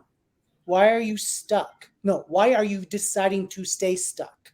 You know he's not coming back. You know the reality of it all, but you're so afraid to make a mistake again that you've closed everything off, and not even with the hopes of him returning. You're delaying your happiness in your relationship fields. So get out. Get out. Also, the picture. And the picture you're stuck on, because I'm looking right at it. There's actually a picture that you're stuck on that says he's going to come back, and that's him. you know what, in my own relationships, I used to liken that to like a fishing rod. Like he would throw the fishing rod and the hook would like go right into my hand, and I'd hold on just to that one little piece, even though it was painful, right? There's a hook in my hand, Yep. but I'll the hang hook on was, anyway. the hook I'll was do there. that. I don't But care. it's so, is it Chaley? Chaley. So Chaley, it is a picture that you're holding on to. It's not the truth. It's a fabrication. Yeah, it's an illusion that he will come back, but that's how he's kept you on. And it looks like you've had several kind of come together, break up, come together, break up. And it just really looks like that's where you're at. So Really? just give yourself a break. Lewis is very harsh. I'm, just a little, being a girl, I know this is. It was so funny because I went to click on that one and I went, okay, love life. And then all of a sudden, boom, you two zeroed in on it, because it just seems so, okay, just another person looking love. But boy, did you have some energy. So Taylor, we love you. And that's it's okay. Because I do care about you. Yeah. And I get frustrated because I care, because you're deliberately dragging your feet over something that doesn't exist anymore, and it doesn't exist, but because you're so fearful, hopeful, have a conversation with yourself about self-care, self-love, self-respect, and focus on that, and have a relationship with you first, then get out there and conquer. She says, thank you. There we go. Gail just came in late, so maybe this has already been answered, but where do I start to let go of any negative energy? My workshop tomorrow night. There you go. There you go, Gail. 7 p.m. Central Time, 8 p.m. Eastern Standard Time, 5 p.m. Pacific Time. Yes, or actually, I also have a page of free meditation resources where I have old workshops and things that I've done that you can actually go in there and learn some of the tools, learn how to ground, learn how to fill up with a neutral energy so that you can I don't see energy as negative or positive. I see it as yours or not yours. It's how you manipulate it. It's how you feel it. It feels negative because it's not yours. Your energy is joyful and happy and full of life, and it's amazing.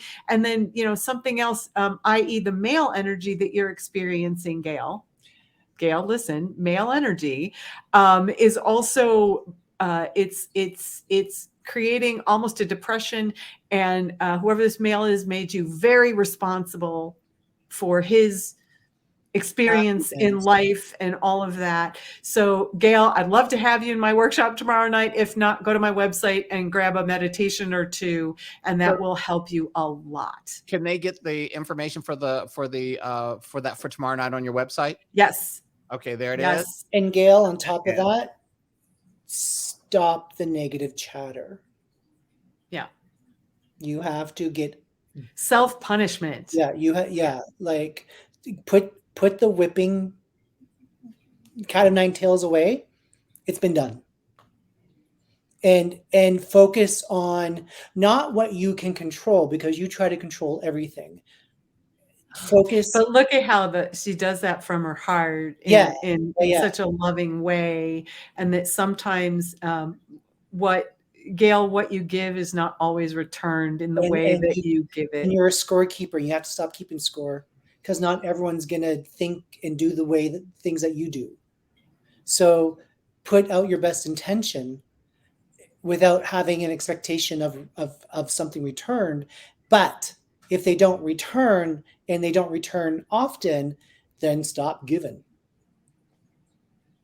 All right. Carol, another one of our regulars, was asking about my 19-year-old son wants to move to another city with his friends. Will he be successful in his life, or are you saying successful? That's two different questions. Right. He's going to move to a city with his friends. Will he be successful? So can I start? I'll start. Yeah, you good? Okay. I'm actually seeing that the move to another city is, he needs to take that step. He is currently clearing his father's energy out of his space and deciding to be in a space of just where he can navigate without the information and the chatter. I would say, I don't know what else to call it, but it's like chatter or the constant space between him and his father, whatever's going on there. So that looks like the move. And then when you ask, because this is two different things, right? Will he be successful in his life? What's interesting is that I see that move helps him realize like things didn't always suck. Sorry, I'm just gonna I use. Oh my God! Where I know, right? Michael leaves, and I start, immediately chaos ensues. But I'm just seeing that there is an incredible shift in his gratitude and appreciation for you and where he is. And so whether he comes back is a different story, but I do see that he really shifts his space, and I see he'll be in a different space. It's like, I keep saying like he's going to run away and be in a band, and then come back and be an accountant or something. Like I see this sort of, yes, free spirit thing. And then if I can add to that, because it's like he's going away, he's going to become a frat boy, but then he realizes that the frat boy life isn't his, and so then he'll get down to business. So let him sow his wild oats. Don't tap into him and see what he's doing. Just trust that you raised a good kid, and let him go and fall down. Very, very important, because your son is a literal learner. He's not a common sense learner. So he has to fall down. He has to clip his knees. And so, he's going to bleed a little bit, and he's going to have scars, but those scars are his reminder to say, not physical scars, not physical scars. He's going through. Yeah. Like spiritual scars. Yeah. Don't do that again. That hurt when I did that. Just kind of wanted to be clear that it wasn't like he's going to get hurt. He's not going to literally fall down. Well, frat boy. No, kidding. So yeah, let him experience life. Don't just tap in. Hey, how's it going? Leave it at that. And then what you're going to find is that after a little bit, there's this change with him, and he's like, okay, let's get down to business and let's do this thing. So. Okay, here's this one. This one is this. I'm going to pop this up here because I've always heard birthmarks are the devil's sign, the sign of the devil. Whoa. You've heard that. So somebody just said, "Do you believe birthmarks have any meaning?" I have one on the back of my neck. Yep. Did you all ever hear that growing up? I don't know if you can see mine. It's 666. So besides that one, that's next to it. I was born with a scar. I was born with a scar right here. Right. And it's in the shape of a knife puncture. Yep. So when I did a past life regression, and when I read it in a different show, yes, I was stabbed in the arm, and it transferred over to this life. Really? Yeah. So birthmarks could be something from another life. Yeah, I have a perfectly round bullet hole birthmark in my kneecap, right on my knee. That's weird. And it's a perfect size bullet. And past life regression, I was shot. By the way, I think it's all different. His father says he doesn't trust his friends. I'm encouraging him to move away. You're so right. So there you go. Thank you for that. Yeah. Go, Birthmarks. Right. I don't know. I've heard that, and so I read them. I think they're all going to be different for different people. One of the things that I have noticed with birthmarks are not just wounds, because I've seen some are wounds. Yeah, they're not just wounds. But I've also seen, I know this is going to sound weird, but sickness, where we had, when we had skin stuff a million years ago. And I've also seen where we were a different race. Really?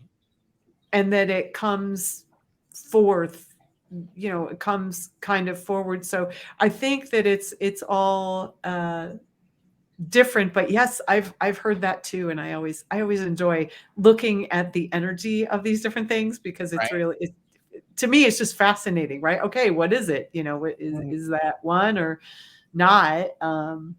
It does look like that particular birthmark was a lance to an actual lance, like King Arthur's time, like a lance. I see you in the space. You're in a male body. You had armor on, and then that's the only place that they could have pierced the. Like it was between the head, whatever the head and the other thing. So I don't know where it is, if it's, back of your neck, but it looks to me like that's where they gotcha. You were a young boy in that lifetime. So in this case, yes. And it didn't take much. It looks like they got you right in the spinal cord or something. Like it's like whoever did it knew where they were going with it. So I'll just say that. Wasn't the first time at the rodeo for that. Did you see what is your infinity? Is that a deck? What is that? Is my manager Justin gave me. Yeah, why doesn't he show up? Huh? Why doesn't he show up? He was going to come today, but he had meetings and stuff. Tarot of Many Spectrums, but he gave me this deck. And it's a limited edition. It's like a limited edition. And it's like, is that the black deck? It is. It's an all black. What is with that? It's called the second edition printing, the Tarot of the Holy Spectrum. But look at that. Yeah. And it's like amazing. I need to pull this up. Yeah. And it's like, I'm writing it down. Sorry. So if I'm looking down to everybody, like I'm trying. Yeah. But I'll get it later. He gave it to me as a Christmas present. And then he read me from it. And because I kept saying, "Oh my God, can you come in today?" Because he said he's going to watch it later. But only I could end up having a manager who reads cards, tarot, and is spiritual. And that's why he's your manager. Do you get that? Like it's not actually a mistake that you would find somebody that you're in alignment with. Oh my God, right? In alignment with. Right, and it's like beautiful. Pretty cool because I was telling him about you and Lewis. And everything. And I go, I don't know anything about reading cards. So what happens is I have the cards out and I'll call him and go, I'm going to pull a card now. Tell me what it means. Oh, Richard. Sorry. Are you still here, Richard? Richard was here. Hold on. Richard was Where did he go? Richard, are you here? Hold on. Richard, are you here? Tarot. Pick out the world, pick out the Fool, and pick out the Tower. Place your hand on the Tower. You place your left hand on the Tower, ask a yes or no question. Take the other two cards and shuffle, and then continue to ask the question, and then flip up the card that you want, and there's your answer. That's how you start to learn to trust the tarot and trust your intuition. Oh, that's awesome. Can I say hello? Hello to Rebecca Fox, who says, "Love you, Debbie. I want you to know that this woman has trusted me with her children since they were little. Her 3 girls. It's in the thread. I don't know. It looks like she's on YouTube. Okay. And she's kind of up the. I was looking up the thread, and I just saw this. Love you, Debbie. And she has trusted me with her 3 girls, and she was the dog story. Oh, wow. That I told earlier. So I love you too, and all the girls. I love them. And so, Richard, the Fool is no, and the other one's yes. The world. Oh, sorry. Place your hand on the world, and then ask the question. The Tower is yes. The Fool is no. I don't have those cards in my decks. What, these that I have? No, the ones that Lewis was just mentioning. Oh, you might have Angel. I have the Zen Tarot, and I have the Ascended Masters. You'll have to look at which of those represents the. I'm like, oh wait, I want to try that. Yeah. So aren't those cool? Yeah. They're beautiful. I want to actually pull up that deck, so you'll have to let me know what that is. That looks amazing. I'm going to pull a card right now. Let's pull a card. Let's pull a card. I have no idea. First of all, ask a question. Don't just pull a card. Yeah. Okay, we'll pull a question. Get out of your head. Get out of your head. Get out of your head. What do you mean, get out of my head? Get out of your head. You don't have to think it. Just see it. No, I am. Okay. I'm just going to reach in, pull a card. And it is the Empress upside down.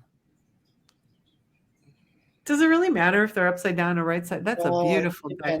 I mean, so when I don't do tarot, I understand tarot. I don't read upside down and upside right because I read the energy from the card.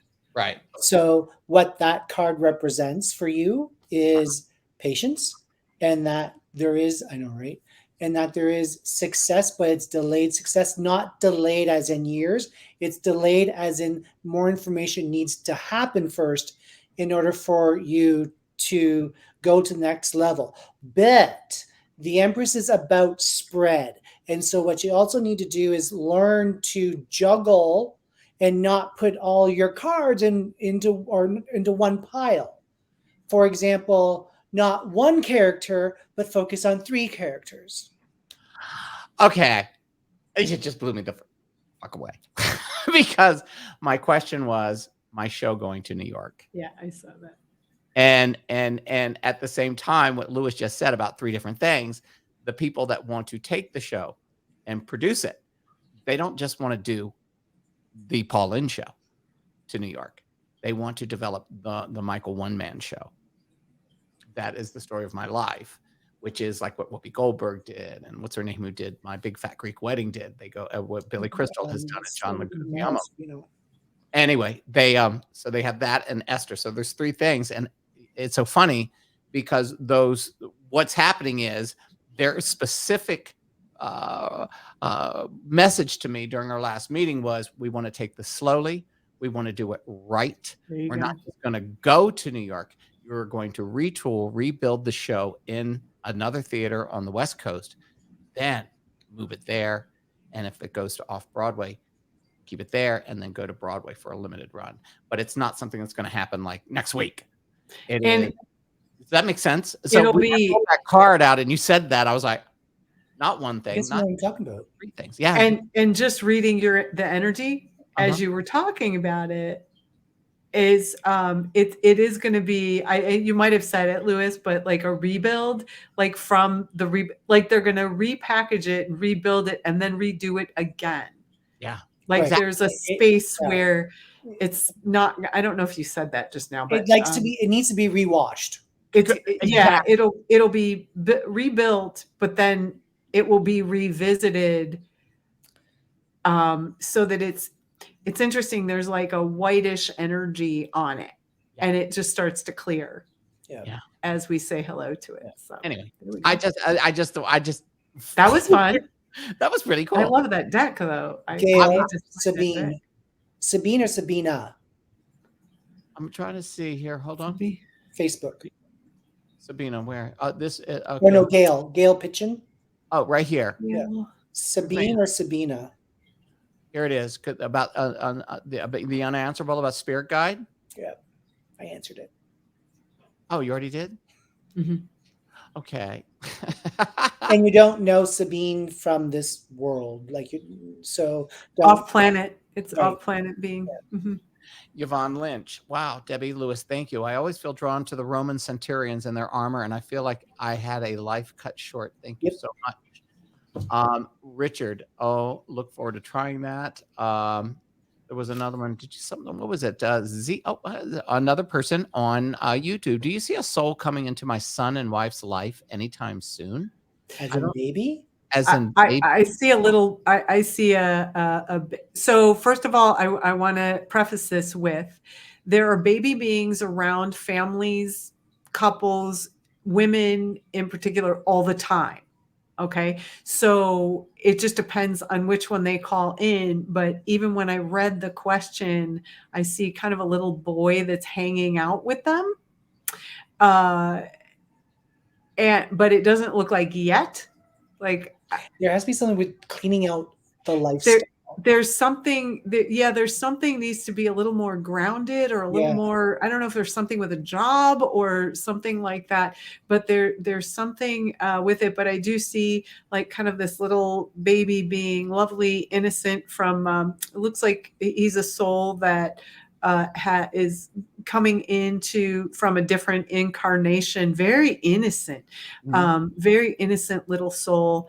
That doesn't mean not powerful. It just means that this child will be, it's like, you know how you see kids that are sparkly and bright? he looks very sparkly and bright. And because he's had some past lives, he will actually remember them. And by the way, it might come in as a gender neutral soul. It might come in as a female, but the baby being, so to speak, the soul is showing me a little boy. So there. Okay, here we go. Russell Todd. Hey, Russell, do you see if my father passed peacefully? The passing was peaceful. There was a little bit of agitation right beforehand. Looks like some family feuding or family. It was like he wasn't done ruling the throne. He didn't want to give up the throne, kind of thing. But it's kind of like, you guys deal with it now. Also, you know what? I'm almost seeing like an ego space. Yep. Where he was going before somebody else who thought they were going to go first. Or something like that. It was almost like a competition. And I'm laughing a little bit because it was just such a funny picture. He's like, well, I didn't want to go first, but yeah. Hey, here's a question. This you might want to pick up because we all know this woman. Yeah. Just out of curiosity, and it's not a sad thing. Is Mary happy? Mary Wallace happy now? Did she finally make her peaceful transition over? Because remember, Mary Wallace was. Did she have a son or something? I'm seeing I'm seeing her with another being, like a male, sort of a younger being. So, whoever this being is, it might not have been a son. It could be a relative or something. But it looks like she was never really happy in the body that she had. Right.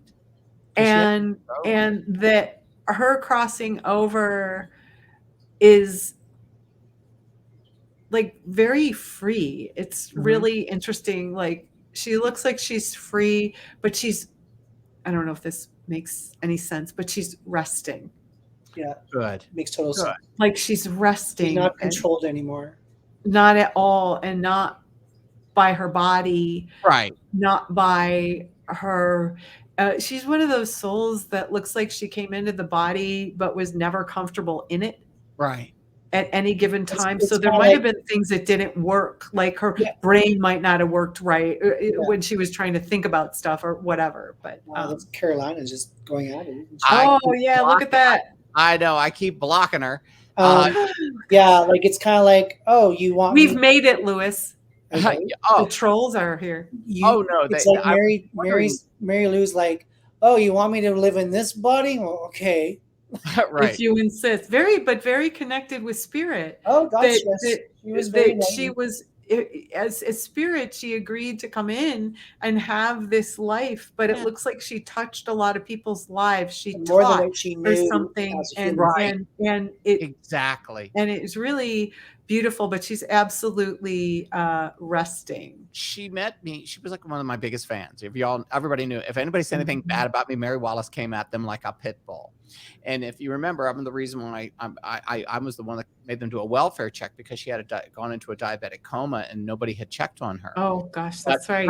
I remember. Her entire life was all these friends that she met, Lewis and you and so many people that are my friends on Facebook, all just took Mary under their arms and gave her love. And she lived so vicariously through everyone. And it just gave her a new lease on life. And I didn't get to speak to her much. I got to speak to her a little over a year ago. But when I found out that she passed, because her sister was just evil. Yeah. And kept her from everyone. Her sister didn't understand that she had this life on Facebook, that she had friends. Yeah. She's one of those people that, have people on, the people on the internet, they're not your friends. They're not real, is that type of thing. So cool. I just want to make sure she's okay now. That's all. Rebecca. Yeah, she's resting. And you want to get to, so Rebecca, interesting. I just read one of her daughters and we talked about Grandpa and Grandpa's passing and Grandpa being around. So I'll let you take this one. What's with his names? He's talking about different names or going by different names, or like maybe using his first name, but it was a middle name. It's just something, I don't know if, I don't want to say it's confusion per se, but there's something going on with with names around him, or was there two names? That sort of thing that are saying, like, I'm a junior, for example. He has several names. Okay, that makes sense then, because what he's saying is like, just call me dad. Like, But you were his baby, Rebecca, and absolutely showered you. It's really interesting that you are so still connected that I just keep hearing baby girl, baby girl, baby girl. And it just is, he's like sort of there around you. So yeah, he's fine. Like everybody's fine on the other side. But go ahead. Sorry, Lewis. I was just kind of you hit that one. Yeah, because he's like, don't worry about it. Just call me dad. Because I think there was a debate about even something to do with engraving. So it could be his tombstone or some sort of plaque about what name do we use or that sort of thing. And he's laughing his ass off about that. He's like, just don't call me late for dinner. Like, right. He's in there. Yeah. Oh, by the way, Tracy Diven, thank you so much. The money that you contribute helps pay for the StreamYard and everything that I have to pay for on this thing each month. So thank you so much for your donation on there. I really appreciate it. And literally, listen. Oh, wait a minute. Hold this. Hold on. What did she just say? I kiss his picture in there. You're so right about the names, Rebecca. Literally. Okay. Oh, here it is. Literally, no one knows what name is right. He didn't either. Oh, that's so funny. And so wait a second. So have you done his headstone yet? Because he's Jewish, right? So they put the headstone on a year later. So Lewis, if that's the case, then they might be struggling with that right about now. It's Albin. Interesting. It's what? Albin. Albin with a B or D? Elbin. Elbin. It's Albin, Rebecca. Tell them. That's great. That's so cool. Amy Youngsdal. Did my dad suffer at all when he passed? Amy's another one of our regulars. It looked like he did, but he didn't. So I don't know if that was just a struggle of breathing, but or something to do with exaggerated breathing. It looked like that he was uncomfortable.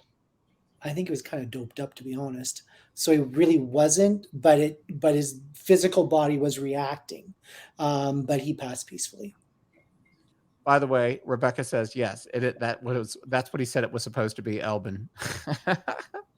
Did he have a large clan? Oh, because to me, his mom couldn't keep anything straight. So, like, she got no clue. Didn't even remember the year he was born. Let's see. In her new place. Tracy, will my daughter find peace and a place to grow and heal in her new place? Is she? You can take that one, Debbie, because I'm going to be brutal. Don't be brutal. It's New Year's. It's New Year's Day. I ran out of wine, but I will take this one because you can go take a break and go grab some more wine. No, that would not be a good idea. But anyway, just the fact that I'm drinking it all is but I do love, it's blueberry wine. Like, who does blueberry wine? I'm empty. There you go. You're empty. But so I don't know the situation with your daughter, Tracy, but I'm seeing there's some kind of a. Oh, here. Do you want to go to? No, that was Amy. Amy. Okay. I don't know if your daughter had a breakup or something like that, but there's some energy around there of some sort of relationship, and she looks like she's in the midst of healing. She's being a little more quiet than usual. Let her have her space in that space, Tracy. Just because, you look like you have a little bit of a tendency to want to, you're a healer, Tracy, period. You're a healer. And so you're going to want to get in there and heal her. And she needs to get her space right now and heal her heart. It's absolutely a heart thing, but I'm saying not a heart, like a physical heart attack per se, but she's really working through several relationship issues. There's stuff with her father that she's working through and all of that. So will she find peace? Part of the reason that she will find peace is because she will have space to do it, but you have to step back. Aren't I being a little more gentle than you would have been, Lewis? You need to step back out of that space and let her have her space. And yeah, Lewis, give it. But I'm trying to kind of massage it a little bit. Can I do it now? If you must. Tracy's giving me permission. If you must. There you go. I say this with love, Tracy. Stay out of your daughter's business. I said it nicer. I know you did. Your daughter needs to grow up. Yeah. Yeah. And the only way that she's going to grow up if you stop coddling her. Yeah. Now, you coddled her from afar because I know you're not a helicopter parent. But at the same time, it's almost like she's trained people to give her excuses about not growing in her own and developing in her own life. And you have to look the other way. No matter if you see a traffic accident waiting to happen, you have to look the other way. She is going to weeble wobble. And that's just what she needs to do anyway. But through the physical learning experience and knowing that she's loved, but she's not going to be coddled. What is that noise? I don't know. What is that noise? Is that you, Deb? I don't know. It might be my computer overheating.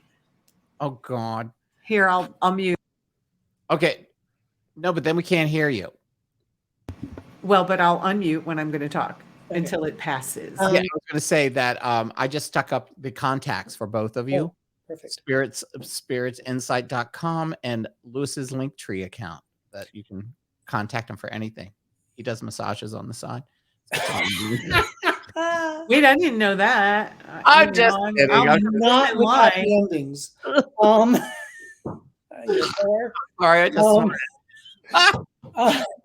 so Tracy, yes, let her go, and focus on you. You need a project. That's who you are. You love projects, but your daughter is no longer your project.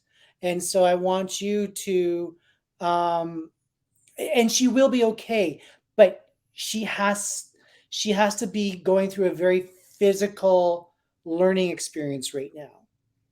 And so I need you to drink wine. I need you to get a hobby. I need you to take up something that doesn't involve constantly checking in. And like Debbie said, that you're a natural healer, you constantly check in with her on that healing level as well. Stop that, because it's taking up too much of your energy and you're not pushing your stuff forward. So know that she will be okay, and know that you did raise a good kid, but until she learns what ouch means, it's always going to be, She said, Lewis, you can be brutal. That's why I said, my turn. Take me in, coach. Ziegfeld, thank you very much. Trying so much to be gentle, But sometimes you gotta go boom so that they pay attention. I know.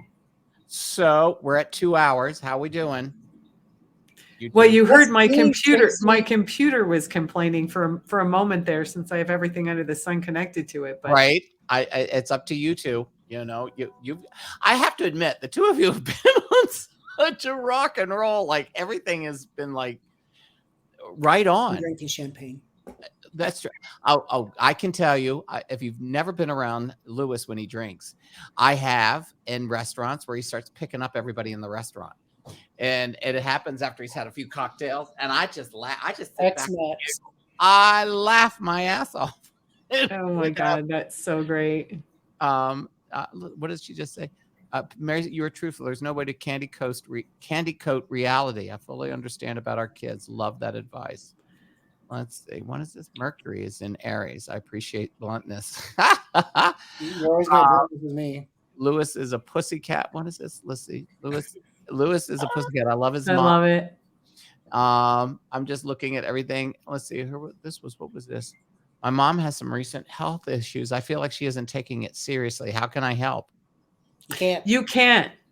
Oh, stereo. I like it. I like it a lot. You can't help, Andy. Read a book. It's so each of us has our journey in this lifetime, whatever it may be. And if she's not taking care of herself, or you feel that she should be doing something else, there's a couple different things. First, I mean, you need to make sure that she's not in denial, right? That's an important thing to kind of check on. But you also can't push your agenda on anybody, because they may have a different thought process in their world. Like, I know people who go through a journey and they want to heal. And then I know people who I could see very clearly do not want to heal, and they want to take their next step out, and they came into the body to have whatever the experience is. And it's so hard, because especially when it's with a parent, and we see that. And also, again, you're a healer as well. And so healers never understand why somebody might not want to heal. Like, we're just like, yep, you can clear that energy. You can take your next step. You can, whatever that might be, take better care of yourself.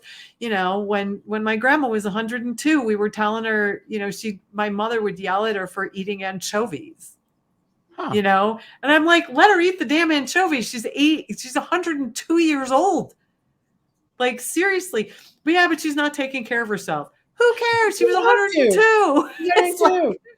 It's and so I think sometimes we have to look at it and look at our own heart again, especially when it's with a parent, and we get so over, we want to get protective of our parents just as they were protective of us when we were little. So that's what I'm going to say about that.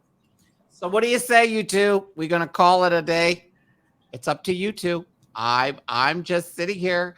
If you, I mean, I'm not doing anything. There's another question coming in.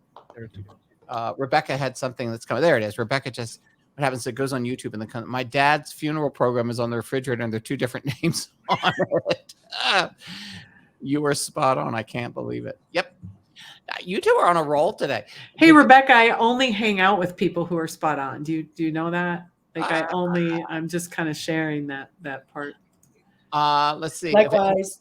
Well, wait. Wow, there's back up again. People in the room. Deb, did you want to go grab just a little bit more wine? I kind of do. Should I turn off the webcam? No, you can just walk away. So I have to. We'll view your beautiful chalet. Yeah, we'll look at your chalet.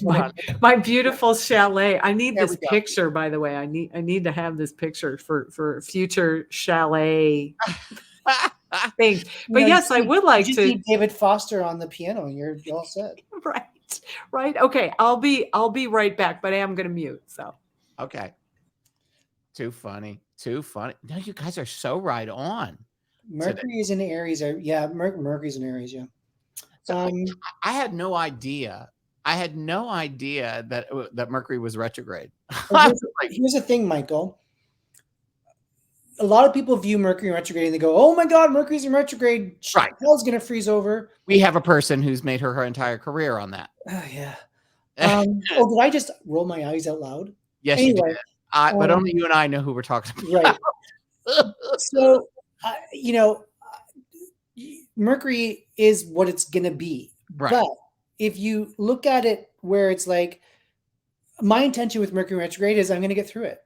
Whatever I need to do, I'll get through it. And my Mercury retrogrades are not devious because it is what it is. And because I now know to listen to myself, and give myself the space and the care that I need through these planetary changes, because they will affect you on some level, but it's the degree. So it's kind of like if you pay attention to it in the context of, oh my God, brace for the impact, then Right. you're going to have a crash landing.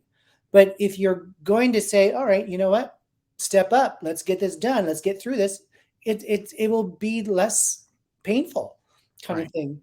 There was someone that I think it was actually Chaley that asked us if we've always had this strong of a connection with spirit. But to answer your question, I think it was Chaley. No, I mean, I'm still developing and learning, and for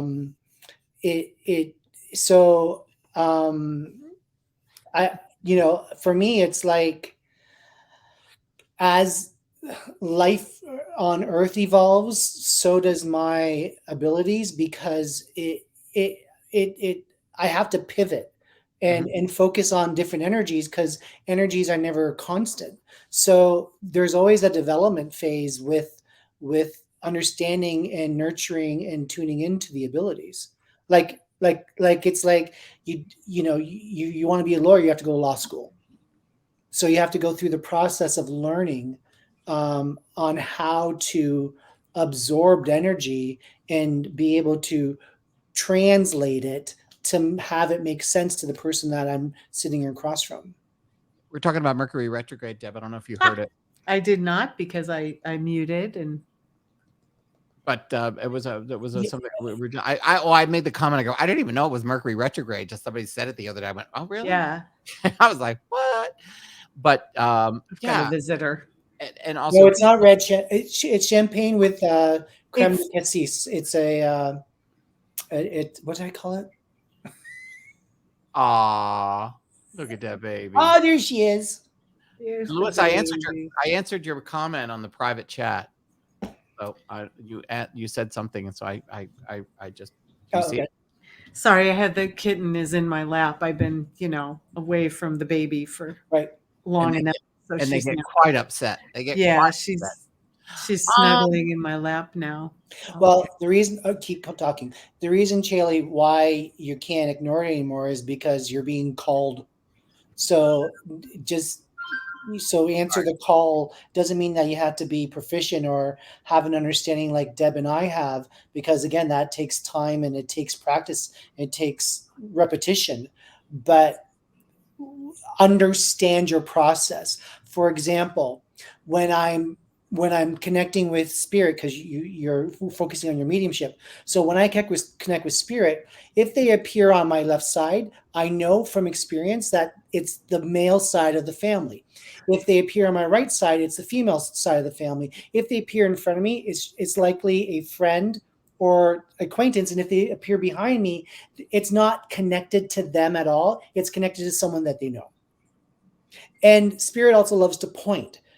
One of their favorite games that they play with me is point, and I look at what they're pointing at, and I start talking about it. So it's like they'll point, look at my light. I'm like, oh, now I have to talk about the light, and I just like,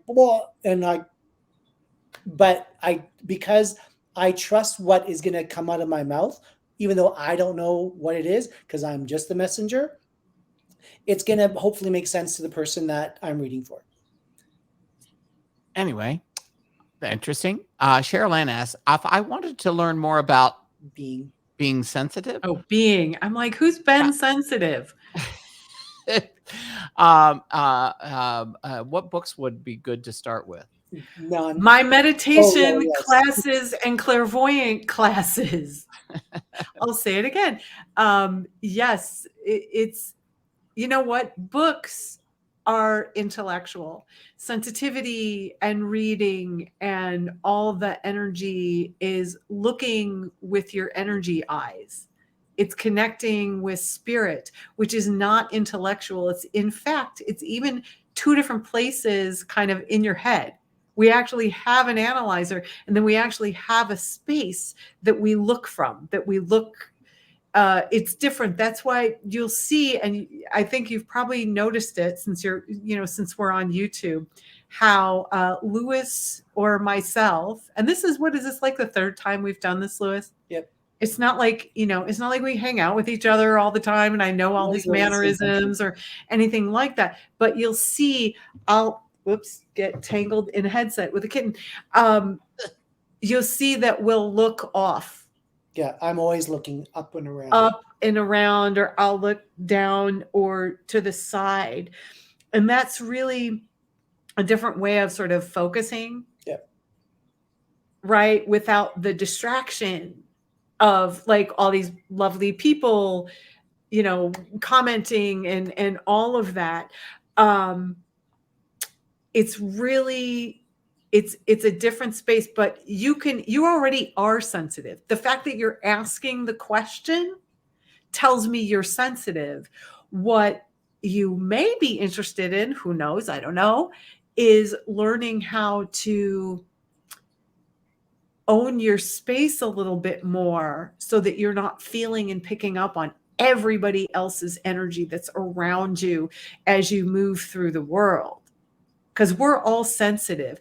And part of, when I teach clairvoyance, or I've got like a 6-week healing foundations class coming up. So I'm teaching psychic healing and all of that. But when I teach these things, it's about focusing, because all of us are aware of any number of things 24/7. We're aware of when we're dreaming, even if we don't remember that we're dreaming. We're aware that we're walking in traffic. We're aware, right? We're aware and multitasking in a million different ways. So we're already sensitive. And really what it is we're becoming aware of what we're aware of. Interesting. Did you follow that? And Debbie and I, because we practice it daily, it's like putting on our favorite sweater. We know the feel, we know how it looks on us, we know how we vibe when we wear the sweater. And so it's like having a relationship with the energy. And I always have to say this to people. Even though spirit may be all-knowing and we're humans and we're still learning, we still have to remember that we're here to live a human life. So please don't stay in the woohoo all the time, because you're going to miss out. Exactly. Yep. You have to be human. You have to walk into walls. You have to trip on cracks and all that sort of thing to get through your human life lessons. So when you are able to tap into the realm of the spiritual energy, use that time wisely and don't go on hunting missions. If it's there, play with it. If it's not there, don't go seeking for it. All right. Triple Crown has been asking, can I ask about my dating life this year? Does it exist? Yeah.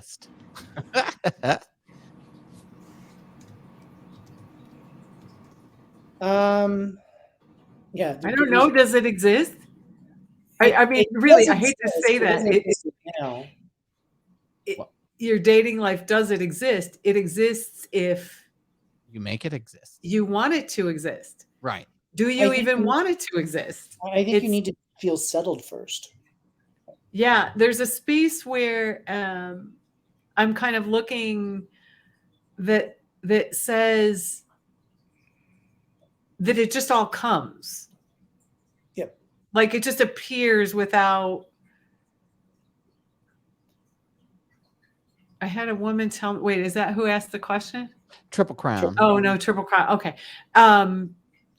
And what I'm actually seeing is that there's some, well, I am ever the healer. So I'm going to look at the pictures that are there. And the picture that I'm looking at is your mother always told you that everything will come to you and it's just going to happen. And I agree with Lewis. Like, you have to kind of want it to be there. You have to be settled and decide. And also, I will say this, Triple Crown, do not settle. And this is like a do not settle.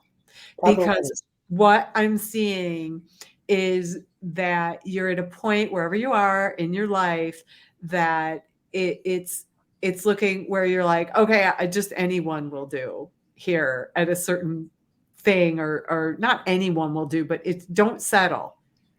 Don't, I mean, and do you want to date, or do you want a relationship, or do you want to get married?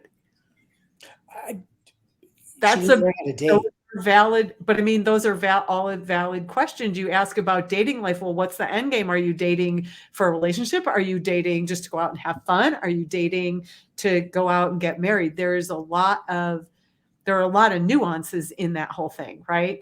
And so it's really get clear.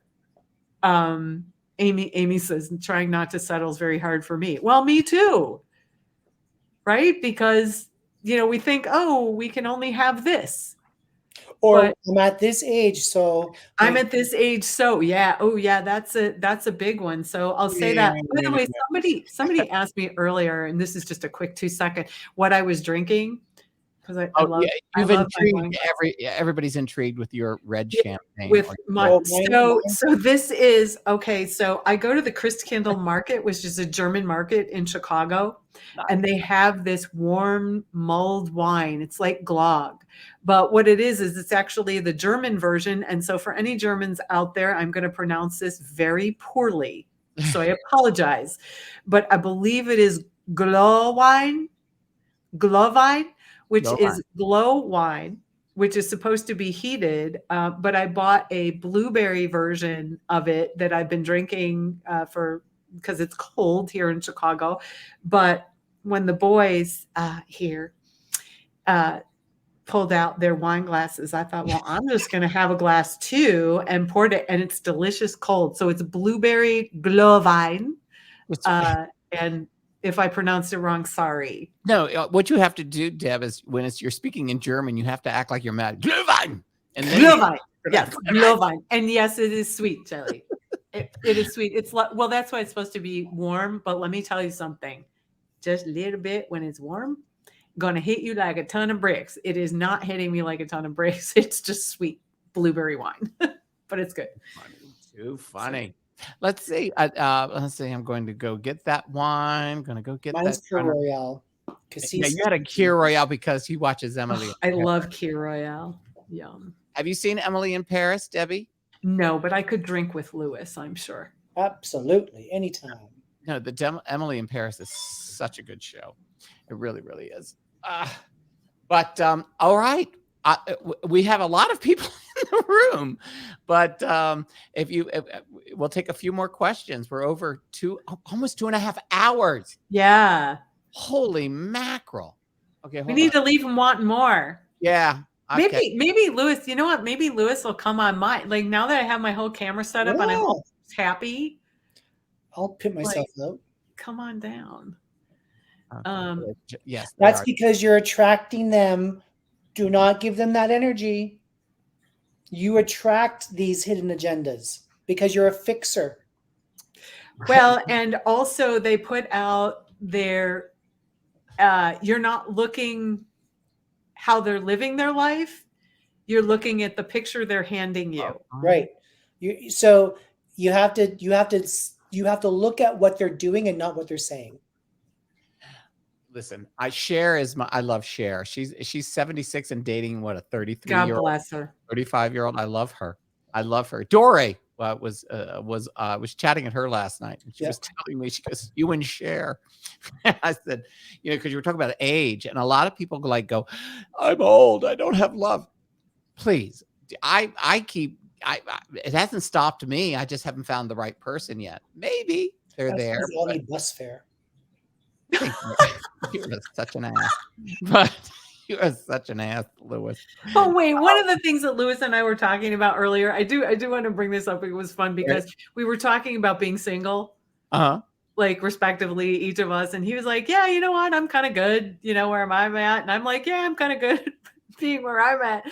And then all I could think of is at that moment was, my God, the way we see spirit, we're never alone.